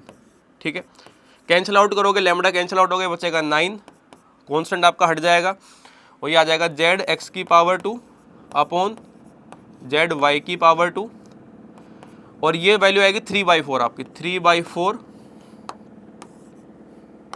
ये बन जाएगा आपका 3/4, और ये जो वैल्यू आएगी आपकी 16 लेके आओगे 12/16, तो 9 = ZX⁴ अपॉन ZY⁴, ये 3/4, और ये 16 आपके पास 12। ठीक है, तो ये वैल्यू सोल्व करने पर आई थिंक आपकी आ रही होगी 4 से कैंसिल आउट होगा, 4 आ रही होगी। 4 को आप यहाँ पे लेके जाओगे तो बनेगा 9/4 ZX⁴ ZY⁴, और इसका मतलब एक जो रेशो बन के आ रहा होगा इनका, वो आ रहा होगा आपका 3/2। 3/2 इसका मतलब मैं ऐसा कह सकता हूँ कि Z की वैल्यू X के लिए 3 रही होगी, Y के लिए आपकी 2 रही होगी। तो अगर 3 होगा तो मुझे उससे 2 इलेक्ट्रॉन निकालने पड़ेंगे। इसका मतलब जो X पे चार्ज होना चाहिए मिनिमम वैल्यू के लिए वो 2+ होना चाहिए, और आपके पास कहीं ना कहीं Y पे जो चार्ज बनेगा एटॉमिक नंबर 2 के लिए वो +1 होना चाहिए।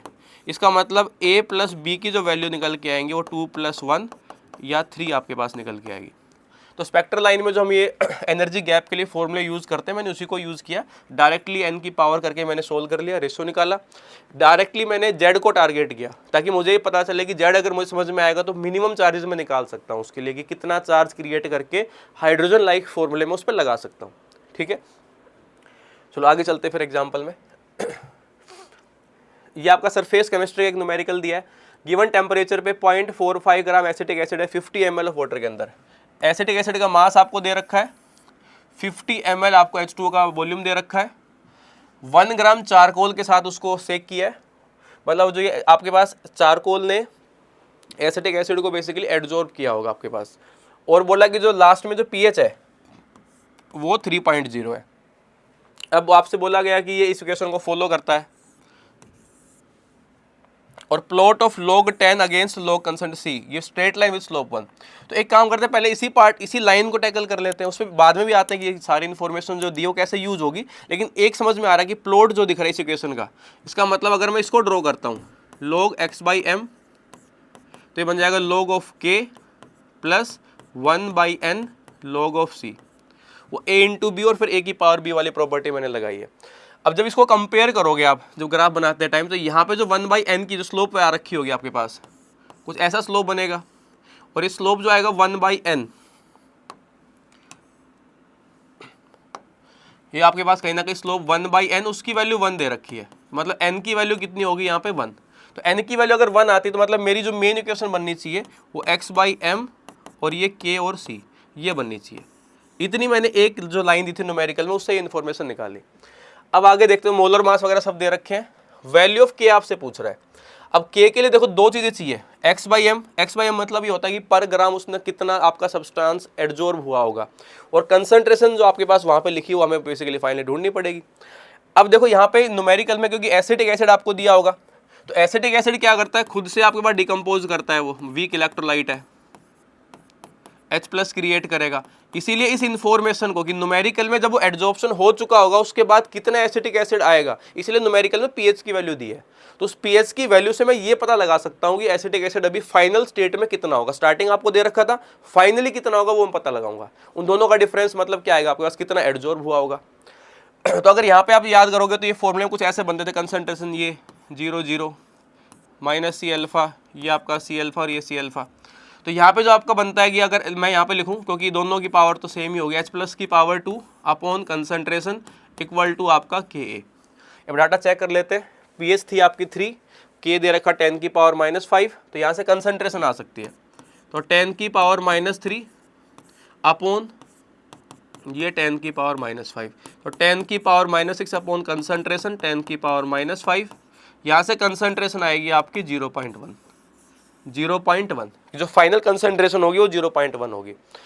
लेकिन आप देखो यहाँ पे, एक तो पहली बात सॉल्यूशन का वॉल्यूम 50 ml है, हमें तो मास चाहिए, बिकॉज 0.4 ग्राम स्टार्टिंग का मास दिया था, मतलब मुझे इस कंसंट्रेशन से मास निकालना, तभी x/m की वैल्यू मेरे पास आ पाएगी।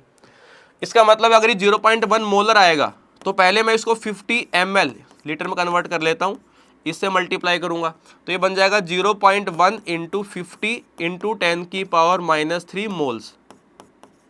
उसके बाद इसका जो मोलर मास होगा एसिटिक एसिड का, दिया क्या न्यूमेरिकल में, हाँ 60 दे रखा है आपको, 60 से मल्टीप्लाई कर देंगे, तो ये वैल्यू बन जाएगी 0.1 50 इंटू 10 की पावर -3 इंटू आपका 60। ठीक है, सोल्व करोगे तो आई थिंक ये 1/10 से कटेगी वैल्यू, और ये 3 ये बनेगी 0.3 ग्राम, 0.3 ग्राम, मतलब फाइनली जो एसिटिक एसिड है वो 0.3 ग्राम है। स्टार्टिंग में कितना था 0.45, तो मैं ऐसे लिख सकता हूँ वेट ऑफ एसिटिक एसिड जो एडजॉर्ब हुआ होगा 0.45 माइनस 0.30, ये आएगा आपका 0.15 ग्राम, और ये पर ग्राम में दे रखा है, तो इसका मतलब ये x/m आपको दे दिया है 0.15। ठीक है, अब अपनी इक्वेशन में इसको पुट करना है इंटू सी, तो 0.15 ये आपको निकालना था, और ये आपका 0.1, तो ये आ जाएगा आपके पास 1.5।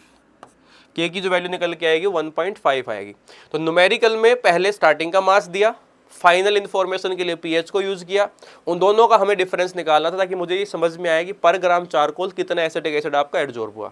उसके बाद डायरेक्टली जो ये एन वाला पार्ट था स्लोप वाला, एन की वैल्यू बताने के लिए इस ग्राफ का एक मतलब इक्वेशन का एक ग्राफ ड्रॉ करा के दिया, उसका एक स्लोप बताया आपको, स्लोप से मैंने एन निकाला और लास्ट में सारी इन्फॉर्मेशन को इकट्ठा कर दिया। तो ये सरफेस केमिस्ट्री का न्यूमेरिकल था, बढ़िया न्यूमेरिकल था। चलो आगे आते हैं। ये जो न्यूमेरिकल आपके पास डाटा को पढ़ के समझ में आ रहा है, इसका मतलब कहीं ना कहीं आपके पास ये जो यूज़ किया होगा सॉल्यूशन चैप्टर को यूज़ किया होगा। नॉन वोलेटाइल है, पार्शियल डिसोसिएट करता है सी और डी में, और आपके B C D are non volatile, molar mass of 10 times molar mass of ऐसे। ठीक है, चलो अप्रोच करते हैं क्या इसमें तरीका लगाएं। देखो न्यूमेरिकल में क्या कह रहा है कि एक सोलवेंट है आपके पास, कोई भी आपने सोलवेंट लिया उसमें, उस सोलवेंट का नाम यहाँ पे लिख दिया उसने कैपिटल एस, उसके अंदर एक कंपाउंड जो बी है वो सोल्यूट को ऐड किया है और सोल्यूट को लिख दिया यहाँ पे बी से। अब ये जो बी है मतलब वो डिसोसिएट भी करा होगा, जहाँ हम सॉल्यूशन चैप्टर में पढ़ते हैं ना वन ऑफ फैक्टर कि आपका एसोसिएशन या डिसोसिएशन वाला केस, तो वो एक पार्ट आ गया कि आपका सोल्यूट डिकम्पोज कर रहा होगा, डिसोसिएट कर रहा होगा, और वो जो डिसोसिएट करता है वो 2C+2D के अंदर करता है। इन्फॉर्मेशन बोली गई कि मोलर मास ऑफ बी जो है वो 10 टाइम्स है मोलर मास ऑफ सोल्यूट के, ये गिवन इन्फॉर्मेशन है। स्टैंडर्ड बॉइलिंग पॉइंट तो ये दे दिया आपका TB0 400 केल्विन। एक आपको दिया यहाँ पे standard enthalpy of vaporisation delta H vaporisation, ये दे दिया आपको 10 R जूल पर मोल, R में दिए वैल्यू। और लास्ट में देखो यहाँ भी उसने खुद ही बोला कि R जूल इसी में यूज़ करना है, मतलब आप उसको R में पुट करो, उसको वैल्यू खुद से नहीं रखनी। अब देखो दूसरी इन्फॉर्मेशन कि ये जो सॉल्यूशन यहाँ पे बना उसमें 0.25% मास बाय मास, इसका मतलब मैं ऐसा लिखूंगा कि 0.25 gram of B is present in 100 gram of solution, 100 gram of solution. इसका मतलब यहाँ से गिवन मास मेरे को मिला बी का 0.25, गिवन मास आपके सोलवेंट का बन जाएगा 100 में से माइनस करोगे तो 99.75 ग्राम। ठीक है, अब उसके बाद बोला जब ये सॉल्यूशन बना होगा तो बॉइलिंग पॉइंट आया 408, प्योर सोलवेंट का था 400, अब आया 408, इसका मतलब न्यूमेरिकल में डेल्टा TB भी आपको दे दिया, वो आ गया आपके पास 8, 400 और 408 का डिफरेंस लोगे तो 8 आ जाएगा। अब पूछ रहा है in the solution the mole percent of B that has been dissociated, इसका मतलब कहीं ना कहीं न्यूमेरिकल में वांट ऑफ फैक्टर को ही कनेक्ट किया है। परसेंटेज डिसोसिएट मतलब अल्फा के बारे में पूछ रहा होगा, तो जब आप इसके लिए लिखोगे यहाँ पे इक्वेशन में तो इसके लिए वांट ऑफ फैक्टर का फॉर्मूला क्या बनेगा, ये 2C+2D। मान लो मैं स्टार्टिंग के मोल्स 1 ले लेता हूँ तो 1 0 0 1 माइनस अल्फा, ये आपका 2 अल्फा और ये भी आपका 2 अल्फा। वांट ऑफ फैक्टर में आप final mole upon initial moles करते हो तो 1 + 3 अल्फा बनेगा ये। मतलब न्यूमेरिकल में जो इन्फॉर्मेशन है उससे पहले मुझे वांट ऑफ फैक्टर को निकालना पड़ेगा। जब वांट ऑफ फैक्टर आ जाएगा उसके बाद मैं अल्फा को निकालूंगा, परसेंटेज के लिए 100 से मल्टीप्लाई कर दूंगा, ये तरीका है। और न्यूमेरिकल में जो कोलिगेटिव प्रॉपर्टी यूज कर ली एक तरीके से, वो कर ली एलिवेशन इन बॉइलिंग पॉइंट। तो आप यहीं स्टार्ट करो न्यूमेरिकल को कि डेल्टा TB जो आपके पास होता है, ये बना आपके पास delta TB I into KB into concentration या मोलैलिटी, ऐसे लिख दिया मैंने उसको। ये आपको 8 दे रखा है, I आपको निकालना है। अच्छा न्यूमेरिकल मजेदार बात ये है KB भी नहीं दिया है, लेकिन KB हम निकाल सकते हैं। KB का हमें फॉर्मूला पता होता है, क्या था KB का फॉर्मूला, KB निकालने का जिसको मोलल एलिवेशन कांस्टेंट आप बोलते हो, R जो आप कांस्टेंट होता है गैस कांस्टेंट वो आप यूज करते हो, R TB0 की पावर 2, यहाँ पे जो भी सोलवेंट होगा जैसे यहाँ पे तो उसका molar mass 1000 into enthalpy of vaporisation, ये उसका फॉर्मूला था। अब की बार वो भी यूज करवा लिया। चलो पुट करते हैं वैल्यूज को, R एज इट इज रखो बिकॉज हमारी एंथैल्पी में भी R है मल्टीप्लाई में, ये आ जाएगा 400, ये आ जाएगा आपके पास 400 इंटू 400 बॉइलिंग पॉइंट की पावर 2 कर दी, उसका मोलर मास अपॉन ये आपका 1000 इंटू 10R, ये तो मेरा KB की वैल्यू इंटू मोलैलिटी। मोलैलिटी में हम कहते हैं कि भाई कितने मोल्स प्रेजेंट होंगे सोल्यूट के और कितना आपके पास सोलवेंट का मास होगा, उससे आप मोलैलिटी निकालते हो। तो चलो पुट करते हैं, 0.25 ग्राम मास दे रखा है आपको, 0.25 ग्राम अपॉन उसका मोलर मास जो आपका सोल्यूट होगा, और सोलवेंट का मास अभी आपने निकाला था तो ये 1000 अपॉन 99.75 ये वैल्यू बनेगी। इसको सोल्व करके हमें यहाँ पे से I की वैल्यू निकालनी, तो आई थिंक इसमें R से R कैंसिल होगा, ये वैल्यू कैंसिल होंगी, ये पावर में ये सारी जीरो जितनी भी होंगी सारी कैंसिल आउट हो जाएंगी। और यहाँ से इसका रिलेशन भी तो दे रखा था आपको कि ये इसको मैं लिख सकता हूँ 10 times of molar mass of solute, ये न्यूमेरिकल में दिया था आपको कि molar mass of B = 10 times of molar mass of solute, तो वो वैल्यू भी कैंसिल आउट होंगी।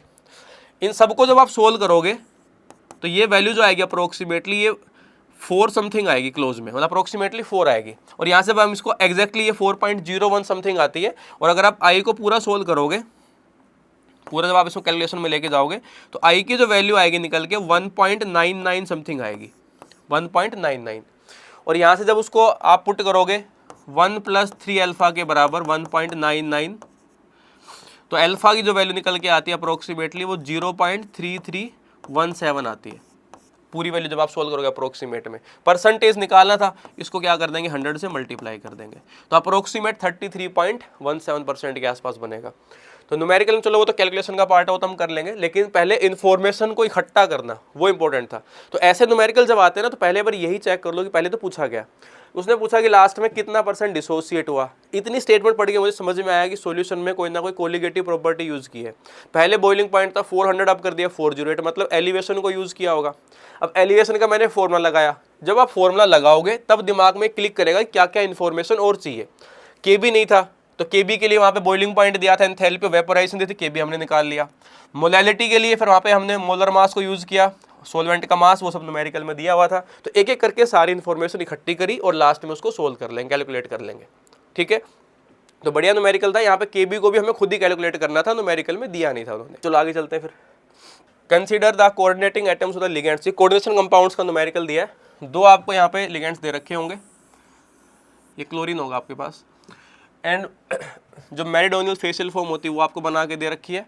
और बोला गया कि आपके पास ऑक्टाहेड्रॉन ज्योमेट्री है। ठीक है, sum of total number of triangular faces in both the complex having 1 nitrogen atom and 2 chlorine atom their corners. ये इंपॉर्टेंट चीज़ है कि ऑक्टाहेड्रॉन जो बनता है, ऑक्टाहेड्रॉन ज्योमेट्री के अंदर आपके पास जो कुछ ट्रायंगुलर फेसेस आप बनाते हो, मतलब सब समझाने के लिए, रेफरेंस के लिए आपको बता रहा हूँ ऐसे। जैसे अगर ये आपकी ज्योमेट्री बनती है तो ये जो एक फेस बनता है इसका, इसमें ये 3 एटम आएंगे 1 2 और 3, 1 2 3, इन एटम्स पे जो ये फेस बनेगा इसको ट्रायंगुलर फेस बोला जा रहा है। अभी कह रहा है कि ऐसे कितने फेस बनेंगे उस ज्योमेट्री में, कंडीशन ये है कि आपके 2 क्लोरीन और 1 नाइट्रोजन एटम होना चाहिए, मतलब जैसे 2 क्लोरीन और 1 नाइट्रोजन, इनको मिला के कितने ऐसे ट्रायंगुलर फेस आपके पास बनेंगे। ठीक है, ये एग्जाम्पल आपसे पूछा गया। चलो देखते हैं एक बार। जो पहला एग्जाम्पल दिया है कोबाल्ट का, उसको मैं ऐसे ड्रॉ कर सकता हूँ ऑक्टाहेड्रल ज्योमेट्री के लिए। सिस फॉर्म में ड्रॉ करना तो एक क्लोरीन को मान लो मैं यहाँ पे लिख देता हूँ और एक क्लोरीन को मैं यहाँ पे लिख देता हूँ। ठीक है, बाकी आपके सारे अमोनिया मैंने लिख दिए। आप और भी तरीके से लिख सकते हो, आंसर पे कोई फर्क नहीं पड़ेगा, ज्योमेट्री तो सेम ही रहेगी। और ये आपका NH3। ठीक है, अब अगर देखो इसमें चेक करोगे तो मैं ये जस्ट क्योंकि आपके पास एग्जाम में नहीं होता, मैं समझाने के लिए यूज़ कर रहा हूँ, फिर हम बोर्ड पे कैसे करेंगे, आप नोटबुक में कैसे करते हो वो भी मैं आपको बताता हूँ। जैसे इसमें तरीका ये है कि अगर मान लो मैं ये 2 एटम लेके चलता हूँ सेम, तो ये 2 अगर मैं क्लोरीन लेता हूँ तो इनका जो यहाँ पे टॉप पे बनेगा एक ये ट्रायंगुलर फेस बनेगा, जिसमें ये 2 क्लोरीन और 1 आपका नाइट्रोजन आ सकता है। सेम इन्हीं दोनों एटम का नीचे की तरफ भी बनेगा। अगर मैंने यहाँ पे उसको एक प्लेन में यूज़ किया तो ये दोनों क्लोरीन एटम यहाँ भी ट्रायंगुलर फेस बनाएंगे और ये दोनों एटम यहाँ भी ट्रायंगुलर फेस बनाएंगे आपके पास। ठीक है, तो देखो जैसे इसमें कभी अगर कंफ्यूजन है आप नंबरिंग कर लो। जैसे इसको मैंने 1 बोल दिया, इसको 2 बोल दिया, ये 1 नाइट्रोजन 1, ये 2, ये 3 और ये मैंने 4 बोल दिया। अब अगर आप चेक करोगे जो मैं मार्क कर रहा हूँ कि क्लोरीन 1, क्लोरीन 2 और नाइट्रोजन 1, मतलब ये जो फेस यहाँ पे बन रहा होगा इस टाइप से, ये जो फेस आप बना रहे होंगे इस फेस को बोला जा रहा है एक ट्रायंगुलर फेस। ट्रायंगुलर तो इसमें बहुत सारे हैं, लेकिन कंडीशन लगाइए कि 1 नाइट्रोजन और 2 क्लोरीन ही होना चाहिए। ऐसे अगर आप चेक करोगे तो ये क्लोरीन 1, क्लोरीन 2 और आपका N4, Cl1, Cl2 और आपका N4, ये 2 बन सकते हैं। इसके अलावा अगर आप और बनाओगे तो वहाँ फिर नाइट्रोजन ज़्यादा आएंगे, तो वो हमें काउंट नहीं करने, बिकॉज उसने बोला है कि 1 नाइट्रोजन और 2 ही क्लोरीन आपके पास होने चाहिए। तो नंबरिंग करके भी कर सकते हो अगर कन्फ्यूजन आए तो कभी। दूसरा देखो आप एग्जाम्पल, उसमें मेरिडोनियल फॉर्म आपके पास बनाई है, तो उसमें जो 2 ज्योमेट्रिकल आइसोमर बनते थे फेशियल मेरिडोनियल, तो उसमें से एक फॉर्म यहाँ पे यूज़ करी है। उसमें नॉर्मली हम एंटी पोजीशन पे ज़्यादा ग्रुप्स को लगाते हैं, आमने सामने जो होते हैं वो एंटी पे लगाए जाते हैं, ट्रांस पे लगाए जाते हैं, ऐसे बोल लो आप। जैसे इसमें अगर एग्जाम्पल के लिए मैंने यहाँ पे क्लोरीन लगाया, एक क्लोरीन मैं यहाँ पे लगा रहा हूँ, एक क्लोरीन मैंने यहाँ पे लगाया मेरिडोनियल के लिए, फिर यहाँ पे एक NH3 आपने लगा दिया, एक NH3 आपने यहाँ पे लगा दिया, दूसरा क्लोरीन अभी इनमें से किसी एक पर रखना पड़ेगा तो मैं यहाँ रख रहा हूँ उसको, और यहाँ पे रख दिया आपने NH3। नंबरिंग कर देता हूँ फिर से 1 2, ये 3, ये आपका 1, ये 2 और ये 3। थोड़ा सा विजुलाइज करना आसान हो जाता है इससे। तो ये ज्योमेट्री तो कुछ ऐसी बनी होगी जो मैंने यहाँ पे आपके सामने बना रखी है। जो ये रेड में मैंने बना दी है, ये दोनों क्लोरीन ले लिए मैंने, क्लोरीन 1, क्लोरीन 2 और सामने मैंने क्लोरीन, ये आपके पास क्लोरीन एक्स्ट्रा यूज़ कर लिया। तो देखो अब फेस कौन कौन से बनेंगे, ये 2 होंगे और ये वाला फेस, ये फेस आएगा एक। सेम तरीके से जो आपकी तरफ आ रहा होगा ये क्लोरीन और ये नाइट्रोजन, रेड से मैं क्लोरीन को बोल रहा हूँ, ब्लैक से नाइट्रोजन को, तो क्लोरीन क्लोरीन नाइट्रोजन एक फेस, क्लोरीन क्लोरीन नाइट्रोजन एक फेस। सिमिलर तरीके से नीचे भी होंगे, क्लोरीन क्लोरीन नाइट्रोजन तीसरा फेस, आपके पास क्लोरीन क्लोरीन और ये वाला नाइट्रोजन। एक बार टॉप पे बनाया ऊपर की तरफ और एक बार ये नीचे की तरफ बनेगा आपके पास। तो 1 2 3 तीन एटम हो गए और आपके पास 2 क्लोरीन एक नाइट्रोजन आया, एक ये रहा, एक यहाँ पे आएगा और सेम एक आपके पास यहाँ पे आएगा। टोटल ऐसे 4 आपके पास बनने चाहिए। तो आपके पास 2 तो बनेंगे इसमें वो ट्रायंगुलर फेसिस जहाँ पूछे गए, और इसमें बनेंगे आपके पास 4। तो आंसर तो इसका 6 आएगा। रही बात नंबरिंग करके चेक करने की, जैसे आप यहाँ पे लिखोगे Cl1 Cl2 और आपका N1, इसको मैं रिप्रेजेंट कर रहा हूँ। इसके अलावा आपके पास Cl1 Cl2 और आपका N3 बन जाएगा, ऐसे आप निकाल सकते हो। फिर अगर आप आओगे तो Cl2 Cl3 N3 आएगा आपके पास। इसके अलावा आपके पास एक एग्जांपल यहाँ से बना सकते हो आप टॉप पे, ये जो उधर की तरफ लिखा होगा एक वहाँ से निकाल सकते हो आप। तो ऐसे अगर कन्फ्यूजन आए तो नंबरिंग करके भी आप कर सकते हो, क्योंकि पेपर में आपके पास ये डायग्राम बनाने के लिए कई बार इसमें ना कन्फ्यूजन आता है, तो आप नंबरिंग कर लो बेस्ट है। या अगर आपकी विजुलाइजिंग पावर बढ़ी है कि आप ऑक्टाहेड्रल को विजुलाइज कर पा रहे हो तो बिना नंबरिंग के भी कर सकते हो, पर फिर भी एरर अवॉइड करने के लिए आपको नंबरिंग यूज कर लेनी चाहिए ताकि सारे आपको फेसेस अच्छे से क्लियर हो जाए। ठीक है, तो यहाँ पे एग्जाम्पल में सारे फेस पूछे थे हमने, 2 इसमें आ जाएंगे, 4 इसमें आएंगे, टोटल कितने बन जाएंगे आपके 6 बन जाएंगे। क्लियर है, बाकी आप ये पूरा नंबरिंग से कंप्लीट कर सकते हो इसको। नेक्स्ट एग्जाम्पल में आपके पास बोला गया कि एक्स और वाई 2 एसाइक्लिक मोनोमर्स, मतलब ओपन चेन आपके मोनोमर्स हैं। छोटे छोटे वर्ड्स को पिक करो न्यूमेरिकल में। उसके बाद कुछ रिएक्शंस करवा रखी, जैसे CH3I पे कुछ रिएक्शन करवाई, एक्स बनाया, कैप्रोलैक्टम से वाई बनाया। उसके बाद कह रहा है कि 500 मोल ऑफ एक्स को रिएक्ट करवाया वाई के साथ 1 mole of single biodegradable acyclic, important word है यहाँ पे, copolymer Z as the only product. तो ऐसा एग्जाम्पल इन्होंने पहले भी पूछा है एक बार, एक जो एग्जाम्पल दूसरा आया था HPBV का आया था आई थिंक शायद, उस पर पूछा गया था एग्जाम्पल। ये ऐसा ही एग्जाम्पल अब की बार दोबारा क्रिएट किया कि पहले मोनोमर्स यूनिट्स आपसे बनवाई, उनका एक पॉलीमर बनाया और उसका मोलर मास अगर आपसे पूछ लिया। चलो देखते रिएक्शन क्या क्या बनेगा। तो CH3I से, क्योंकि KCN तो वह पहले बनाओगे CH3CN, नेगेटिव चार्ज SN2 करवाएगा। H3O प्लस से आपके पास क्या बन जाएगा भाई, यहाँ पे आपका एसिड बनेगा CH3 C double bond OH। उसके बाद red phosphorus HVZ reaction, CH2 ये C डबल बॉन्ड OH और यहाँ पे आपका Br, और फिर डाल दिया वहाँ पे अमोनिया, ये डबल बॉन्ड OH और ये आपका NH2। तो Br को वहाँ से हटाएंगे SN रिएक्शन के थ्रू, आपका अमोनिया बन जाएगा, ये NH2 ग्रुप लग जाएगा, ये कंपाउंड आपका बना X। ठीक है, कैप्रोलैक्टम कुछ इसको बोलते हैं, यहाँ पे आपका NH ग्रुप होता है, इसकी करवाई गई हाइड्रोलिसिस। तो बॉन्ड को अगर आप तोड़ोगे तो 1 2 3 4 5 बीच में 5 कार्बन आएंगे, C डबल बॉन्ड O, ये आपका OH ग्रुप, ये आपका CH2 और ये आपका NH2 ग्रुप, ये आपका बन जाएगा Y। ठीक है, तो ये दोनों मोनोमर मैंने क्रिएट कर लिए पहले, अब इनकी रिएक्शन करवाई आपस में। चलो रिएक्शन देखते हैं क्या प्रोडक्ट बनेगा।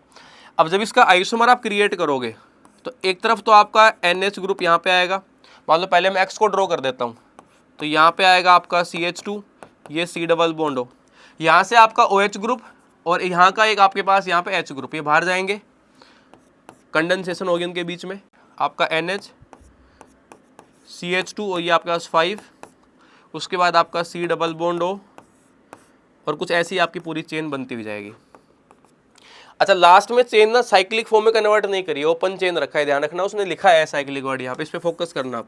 साइक्लिक वर्ड की का मतलब है कि ये चेन लास्ट में कंबाइन नहीं होंगे आपस में। अब बोला कि दोनों के 500 मोल्स को यूज किया है, तो देखो एक तो जो H2O कंबाइन होना चाहिए, मतलब H2O सॉरी निकलना चाहिए, वो यहाँ से निकलना चाहिए। अगर आप यहाँ पे लिखते हो C डबल बॉन्ड OH और यहाँ पे आपका H और NH, जब भी कंबाइन करेंगे तो यहाँ से निकलेगा।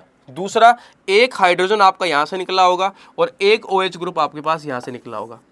इसका मतलब ये समझ में आ रहा है सिंपल से तरीके से कि अगर ये 500 मोल और 500 मोल कंबाइन करेंगे तो कहीं ना कहीं आपके पास 999, मतलब डबल करोगे ना, जैसे यहाँ पे 2 मोल कंबाइन करेंगे, एक कंपाउंड ये, एक कंपाउंड ये, तो एक H2O तो यहाँ से निकलेगा, एक टर्मिनल से निकलेगा डबल।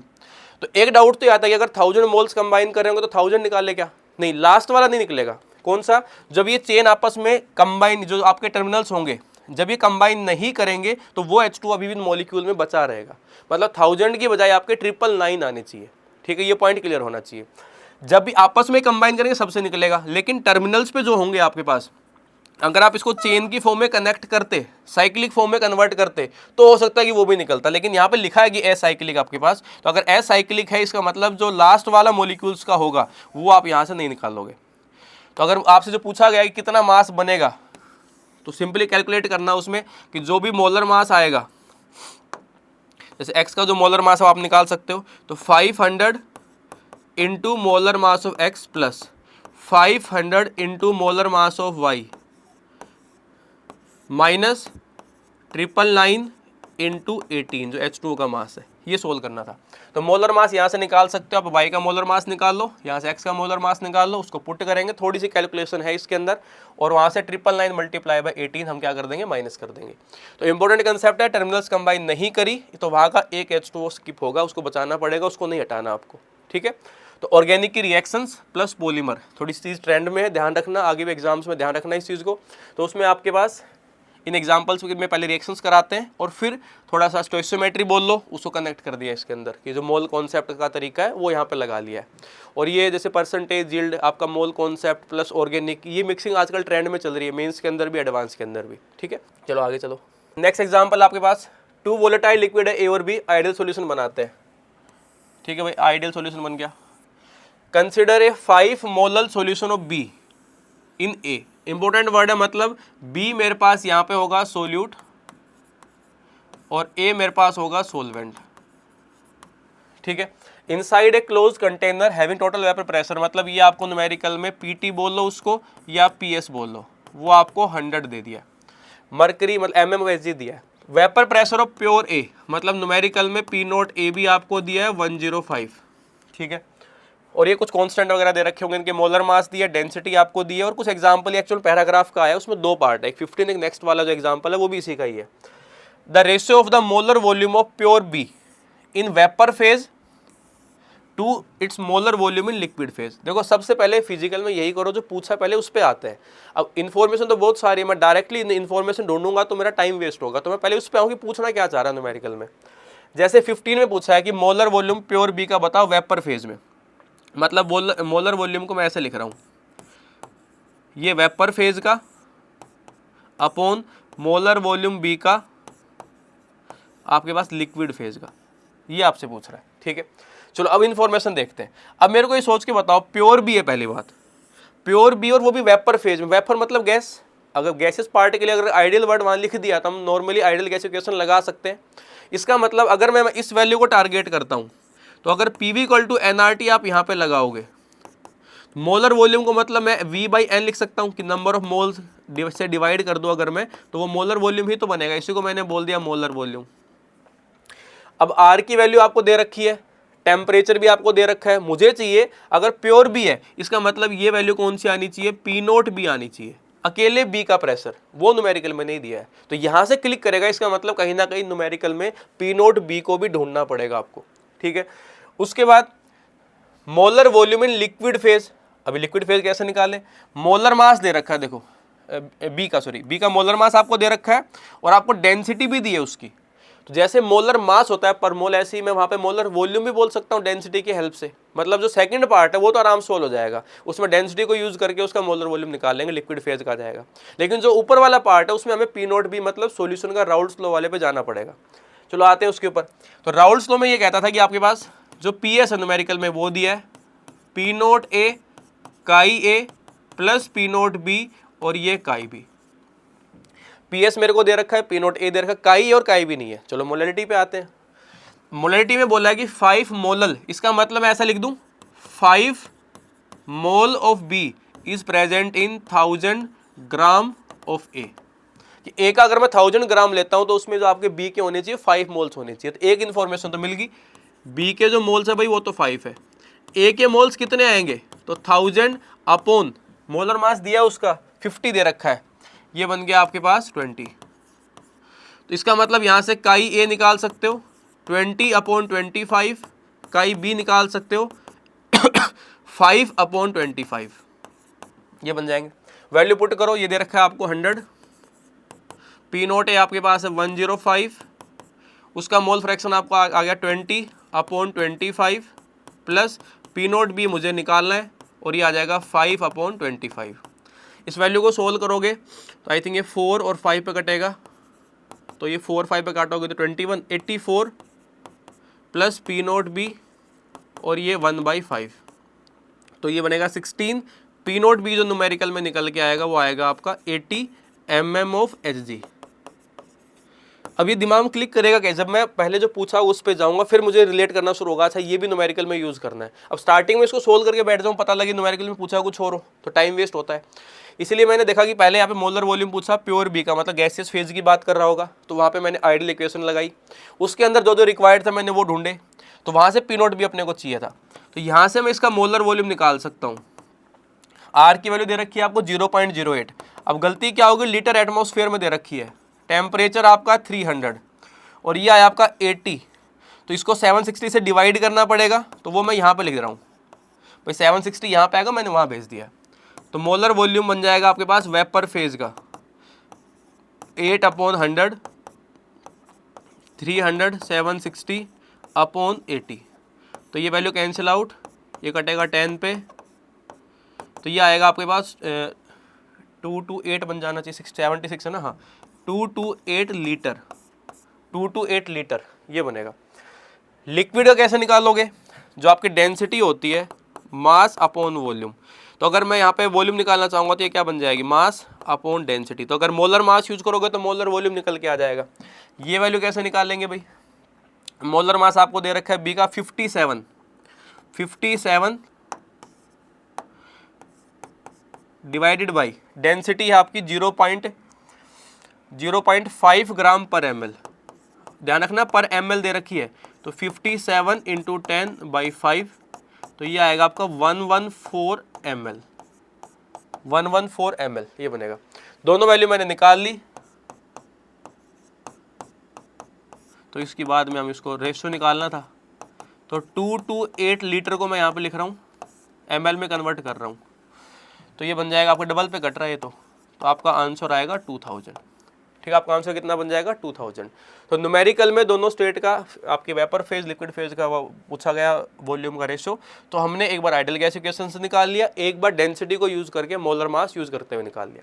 ठीक है, चलो अगले पार्ट पे आते हैं। इसमें एक पार्ट और भी अभी सेम न्यूमेरिकल है, और आपने पूछा पैराग्राफ में आया था ये, mole fraction of be in vapour phase equilibrium with this solution. जैसे हम ये जो बोलते हैं ना कि एक सॉल्यूशन मान लो आप बनाते हो, तो यहाँ पे आपकी लिक्विड फेज है और ऊपर मान लो यहाँ पे आपकी वेपर फेज है,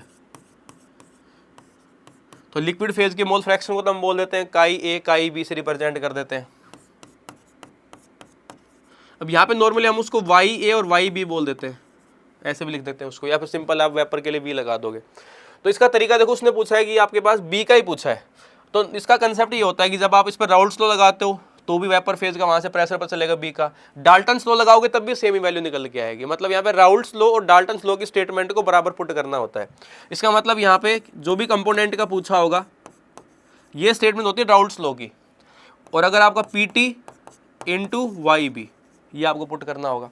तो पी नोट भी अभी आपने निकाला था 80, काई भी अभी वैल्यू निकाली थी हमने, आई थिंक 5/25 आई थी, हाँ 5/25 आई थी आपके, 5/25।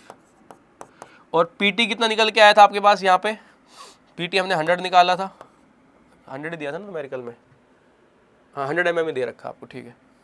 और आपका वाई बी आपसे पूछा है, तो यहाँ से आपको वाई बी की वैल्यू निकालनी थी, तो ये बन जाएगा आपके पास 5 16 0.16 ये आपका मोल फ्रैक्शन आएगा वेपर फेज के अंदर। ठीक है, तो दो पार्ट का न्यूमेरिकल था, दूसरे वाले में सिंपल जो अभी तक हम मेंस वगैरह में भी करते हैं कि वेपर फेज कंपोजिशन, तो वो हमने यहाँ पे निकाली है। ठीक है, फिर आते हैं अगले एग्जांपल पे, फिर से ऑर्गेनिक की एक पूरी सीक्वेंस बना के दी है। अच्छा, ऑर्गेनिक की सीक्वेंस के बाद ये जो पैराग्राफ आया इसमें जो आपकी आईओसी टॉपिक होता है, क्वालिटेटिव क्वांटिटेटिव एनालिसिस, वहाँ पे जो आप नाइट्रोजन की परसेंटेज जलडाल मेथड से निकालते हो, कैरियस मेथड से निकालते हो, वो सब यहाँ पूछे गए हैं। तो अब की बार फिर से वही कैरियस मेथड वगैरह के एग्जांपल्स फिर क्रिएट किए गए, लेकिन थोड़ा सा ट्विस्ट कर दिया। ट्विस्ट क्या कर दिया कि पहले पूरी एग्जांपल आप ऑर्गेनिक की क्रिएट करोगे, रिएक्शंस क्रिएट करवाओगे, फिर जो कंपाउंड आएंगे उस पर कुछ कमेंट आपसे करवाया। चलो देखते हैं क्या एग्जाम्पल है। पहले पूरी सीक्वेंस बनाई है कि जेड जे बनना चाहिए, फिर के एल और एम आना चाहिए, फिर आपसे पूछा कि volume of 1 molar aqueous H2SO4 required to completely neutralise ammonia evolved. Kjeldahl method में जो भी कंपाउंड में नाइट्रोजन होता है वो अमोनिया गैस की फॉर्म में आप लेके आते हो, उस अमोनिया को फिर आप वहाँ पे कंसंट्रेट H2SO4 वगैरह से रिएक्ट कराते हो, बची हुई अमाउंट को फिर हम रिएक्ट कराते हैं। एक पूरा तरीका होता है उसको सोल्व करने का, पर कंसेप्ट यही है कि जितने आपके इक्विवेलेंट्स आएंगे अमोनिया के उतने ही आपका एसिड वहाँ पर लगेगा। Evolved from 5.72 gram of L, मतलब आपको कहीं ना कहीं ये एल कंपाउंड ढूंढना पड़ेगा। और आपको काम आसान करने के लिए देखो यहाँ पे मोलर मास के का ऑलरेडी दे दिया है, ताकि आपको एल में सबका मास ना निकालना पड़े, के में ही कुछ चेंजेस कर लेना वहाँ पे। तो पहले एग्जांपल देखते हैं क्या कंपाउंड बनाया होगा। तो कंपाउंड में अगर आप देखोगे तो ये कंपाउंड पहली रिएक्शन यहाँ पे हुई है, एनहाइड्रस AlCl3, यहाँ से भी हटा सकता है, यहाँ से भी हटा सकता है, मतलब फिडलक्राफ्ट असाइलेशन या फिडलक्राफ्ट एल्काइलेशन। तो पहले इसको फेवर कर देंगे, ज़्यादा स्टेबल कार्बोकेटायन की वजह से उसको फेवर कर देंगे पहले, मतलब Cl आप हटाओगे तो पहला जो कंपाउंड बनना चाहिए यहीं पर लिख देता हूँ मैं। अगर दो मेरे पास मिथाइल ग्रुप रहते हैं यहाँ पे, तो ये C डबल बॉन्ड O, इसके अलावा आपके पास यहाँ पे CH2 और ये आपका Cl, पहला ग्रुप ये बनेगा, फर्स्ट जो कंपाउंड होगा उससे।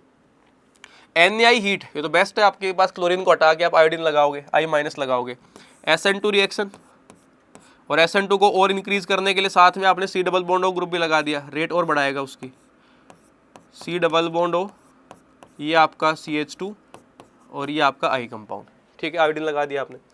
फिर देखो इस कंपाउंड में ये हमेशा ऐसे पहचान लिया कोई सोडियम पोटेशियम कैल्शियम, का काम क्या होगा, चार्ज बताने का। इसका मतलब यहाँ पे O पे नेगेटिव चार्ज है और यहाँ Na पर होगा प्लस, अपने काम का मतलब ये है न्यूक्लियोफाइल। इसका मतलब ये जो I रहा होगा इसको फिर से हटवाया होगा, ये मिथाइल दोनों, ये आपका C डबल बॉन्ड O, ये CH2, यहाँ पे O ग्रुप, बेंजीन लगी,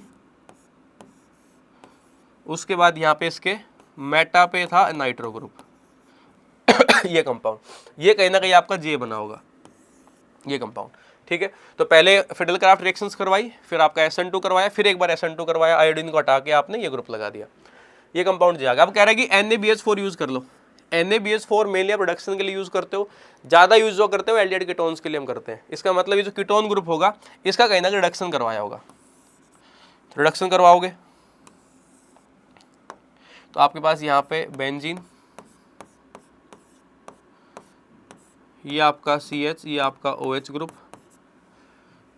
ये आपके पास आ जाएगा CH2, बाकी पार्ट एज इट इज है, उस पर तो कोई फर्क नहीं पड़ेगा, और ये आपका नाइट्रो ग्रुप, ठीक है।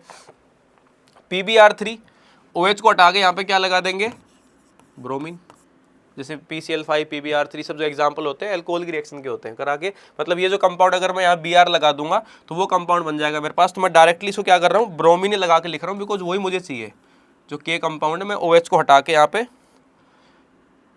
ब्रोमीन लगा देता हूँ, ये कंपाउंड आ गया मेरे पास K, ठीक है। तो यहाँ से यहाँ जाते हुए बीच में आपके पास इधर की तरफ जाते हुए पहले C डबल बॉन्ड O से आपका OH ग्रुप भी लगा होगा और बाद में उस पर आपने Br लगा दिया होगा, ये कंपाउंड किया गया। इस पूरे कंपाउंड का जो मोलर मास दे रखा है वो दे रखा है आपको 350, यहाँ तक की इन्फॉर्मेशन क्लियर हुई। अब कह रहे हैं कि उसमें अमोनिया डाल दिया। अब अमोनिया डालोगे तो देखो बेंजीन के साइड में लिविंग ग्रुप भी अगर आप सोचोगे तो एक ही दिखेगा, ब्रोमीन। तो ब्रोमीन को हटा के वहाँ पे क्या लगाओगे आप, NH2 ग्रुप लगाओगे, और नाइट्रोजन आएगा तभी तो यहाँ पे जलडाल मेथड लगा पाओगे। ये वाला काउंट नहीं करते बिकॉज आपके पास वो स्टेबल नाइट्रो ग्रुप होते हैं, या अगर आपका नाइट्रोजन रिंग का पार्ट होता है हम उसको कंसिडर नहीं करते। तो हमें कौन सा चाहिए, जो ये ब्रोमीन को हटा के आपके पास अमोनिया लगेगा। इसका मतलब ये जो कंपाउंड आपके पास है जो हमें एल क्रिएट करना है, ये CH, यहाँ पे आपका NH3, ये आपका CH2 O ग्रुप, आपकी बेंजीन, यहाँ पे लगा देता हूँ नाइट्रो, और ये आपके दो मिथाइल, और ये सॉरी NH2 है भाई, NH3 नहीं NH2 आएगा, ये आपका NH2 ग्रुप है, ये बन जाए, ठीक है। अब आपसे पूछा गया इस कंपाउंड L में अमोनिया को टारगेट करना, वहां पे है नाइट्रोजन, ये आया जलडाल मेथड के अंदर। अब पूरे का मास निकालने की जरूरत नहीं है, आप सोचो ब्रोमीन को हटाया, अब ब्रोमीन का मास आपको न्यूमेरिकल में दे रखा 80, तो यहां से आ जाने पर अगर मैं ब्रोमीन को हटाऊंगा तो 350 माइनस कितना आ जाएगा 80। अब उसमें ऐड क्या किया आपने, NH2 ग्रुप को, इस ग्रुप को आपने ऐड किया है, तो नाइट्रोजन का आपका 14 + 2 16 आपने ऐड कर दिया, तो ये बन जाएगा आपका 270 + 16, ये बन जाएगा आपका 286। इसका मतलब जो कंपाउंड ये आएगा L, इसका जो मोलर मास बनेगा वो होगा आपका 286 ग्राम। कंपाउंड में आपकी एक नाइट्रोजन, तो अमोनिया जो निकल के आएगी वो भी उसी स्टोइचोमेट्रिक रेशियो में निकल के आएगी। जल्डाल मेथड जो आप लगाते हो उसमें आप बोलते हो कि इक्विवेलेंट्स या मिल इक्विवेलेंट्स ऑफ अमोनिया जितने आएंगे, मिल इक्विवेलेंट ऑफ H2SO4 यहाँ पे दिया न्यूमेरिकल में, इसको बराबर करोगे। अब आपसे H2SO4 का वॉल्यूम आपसे पूछा है, 1 मोलर दे रखा है, इन फैक्टर उसका 2 होता है। अमोनिया के मोल्स यहाँ से निकाल लो, तो 5.72 जो मास आपको दिया है 5.72 upon 286 equal to N factor उसका 1 ही बनेगा अमोनिया का, और ये आ जाएगा 1 मोलरिटी। वॉल्यूम आपको निकालना है ml के अंदर, और एन फैक्टर उसका बनता है 2। तो अगर ये वैल्यू आप सोल्व करते हो, आई थिंक ये 5, ये पर इधर मैं सोल्व कर देता हूँ, 1 अपॉन 286, ये 2 पे कटेगा, तो ये आना चाहिए 0.02। तो 0.02 equal to 1 into volume into 2। तो वॉल्यूम जो निकल के आ रहा होगा मेरे पास, ये जो वैल्यू निकल के आएगी आपसे ml में पूछ रहा है, तो 2 से कैंसिल आउट करोगे 0.01, ठीक है 0.01। और ये आई थिंक एक सेकंड इसमें ना वो, क्योंकि ml में पूछ रहा है वो, ये हम जो पुट करते हैं ये लीटर में आएगा आपका आंसर, ये जो वॉल्यूम आएगा ये लीटर में आएगा, ठीक है। लास्ट में मतलब ये आपका बन जाएगा 10 ml, क्योंकि भाई यहाँ पे मोल्स लिखे थे ना, तो मोल्स आएंगे तो फिर वहाँ भी आपके पास आपको वॉल्यूम, जैसे मैंने यहाँ पे अगर मोल्स लिखा है तो यहाँ भी आपका वॉल्यूम फिर लीटर में रहना चाहिए। अगर मैं ml में लेता हूँ तो वो मिली मोल्स बन जाएंगे, इसीलिए फिर या तो इसको चेंज कर लो। ओवरऑल मैंने यहाँ पे लिख दिया था मिली इक्विवेलेंट, लेकिन यहाँ पे मैंने मोल्स को यूज़ किया है, इसलिए फिर आपने वहाँ पे लीटर में लिया वॉल्यूम को, ठीक है। तो ये बन जाएगा आपका 10 ml। अब इसके जो अगला पार्ट है इसके न्यूमेरिकल का, इसी का ही, उसमें कह रहा है कि इसी कंपाउंड के अंदर BSO4 को टारगेट किया इससे। तो यहाँ तक का जो कंपाउंड आया था वो मैं एक बार दोबारा ड्रॉ कर देता हूँ। 2 मिथाइल थे, ये CH, ये Br, ये आपका CH2, और आपके पास जो ग्रुप आए थे एक बेंजीन लगी हुई थी, एक second, C double bond O, CH2 के साथ O लगा हुआ था, ठीक है। हाँ यहाँ पे O लगा हुआ ना आपके पास, क्योंकि ONA वाला ग्रुप अटैक किया था। तो ये आपका आ जाएगा CH2, और आपके पास O ग्रुप था, फिर आपकी बेंजीन थी, और यहाँ पे आपका नाइट्रो ग्रुप था, ठीक है। और अब ये कंपाउंड था आपका K। कह रहा है इस पे रिएक्शन करवानी है आपको PH मतलब बेंजीन, और उस पर एक सल्फर एटम लगा हुआ है, ये नेगेटिव और ये आपका Na पॉजिटिव, इसका अटैक कराना है। तो अगर आप इसमें चेक करोगे तो फिर से यहीं पर रिएक्शन हो सकती है, ब्रोमीन को हटाओगे और ये जो कंपाउंड बनेगा आपका M बन जाएगा। तो पहली बात तो अगर M क्रिएट करना है तो यहाँ पे ब्रोमीन को हटा के अगर कंपाउंड क्रिएट भी करना हो तो वो भी हम कर सकते हैं उसको। ऊपर आपका CH ग्रुप है, ये आपका CH2, ये आपका NO2 है, सेम अगर यहाँ पे आएगा तो सल्फर, और ये आपका PH ग्रुप, ऐसा कुछ बनेगा। मास के लिए चले जाओ, फिर 350 दे रखा था उसका मास, तो 350 में से आपने एक तो ब्रोमीन को हटाया है 80 प्लस। अब अगले कंपाउंड में सल्फर ऐड हुआ, सल्फर का मास 32 होता है प्लस PH मतलब बेंजीन। अब बेंजीन का मोलर मास 78 होता है, लेकिन आपको 77 ऐड करना पड़ेगा बिकॉज आपने एक जगह सल्फर लगा रखा होगा। ये आ जाएगा आपका 77, तो 270 प्लस 77 प्लस 32, तो ये बन जाएगा आपका 379 ग्राम, 379 ग्राम। तो डाटा इस तरीके का सेट किया कि वो कैंसिल आउट हो जाए। और पूछा गया कि BSO4 का मास कितना बनेगा। तो आपके इस पूरे कंपाउंड में सल्फर कितनी है, 1, मतलब इसके पूरे 1 मोल में 1 मोल सल्फर आएगी। उसी सल्फर को आप भेजते हो सल्फेट के अंदर, और वही आती है आपकी BSO4 में। तो जितना सल्फर होगा उतना ही आपके पास कहीं ना कहीं सल्फेट, उतना ही क्या बनेगा BSO4। तो इस कंपाउंड के मोल्स कितने आएंगे, वो आ जाएंगे 3.79 अपॉन 379, तो ये बन जाएगा 0.01 मोल, मतलब इस कंपाउंड के 0.01 मोल होंगे।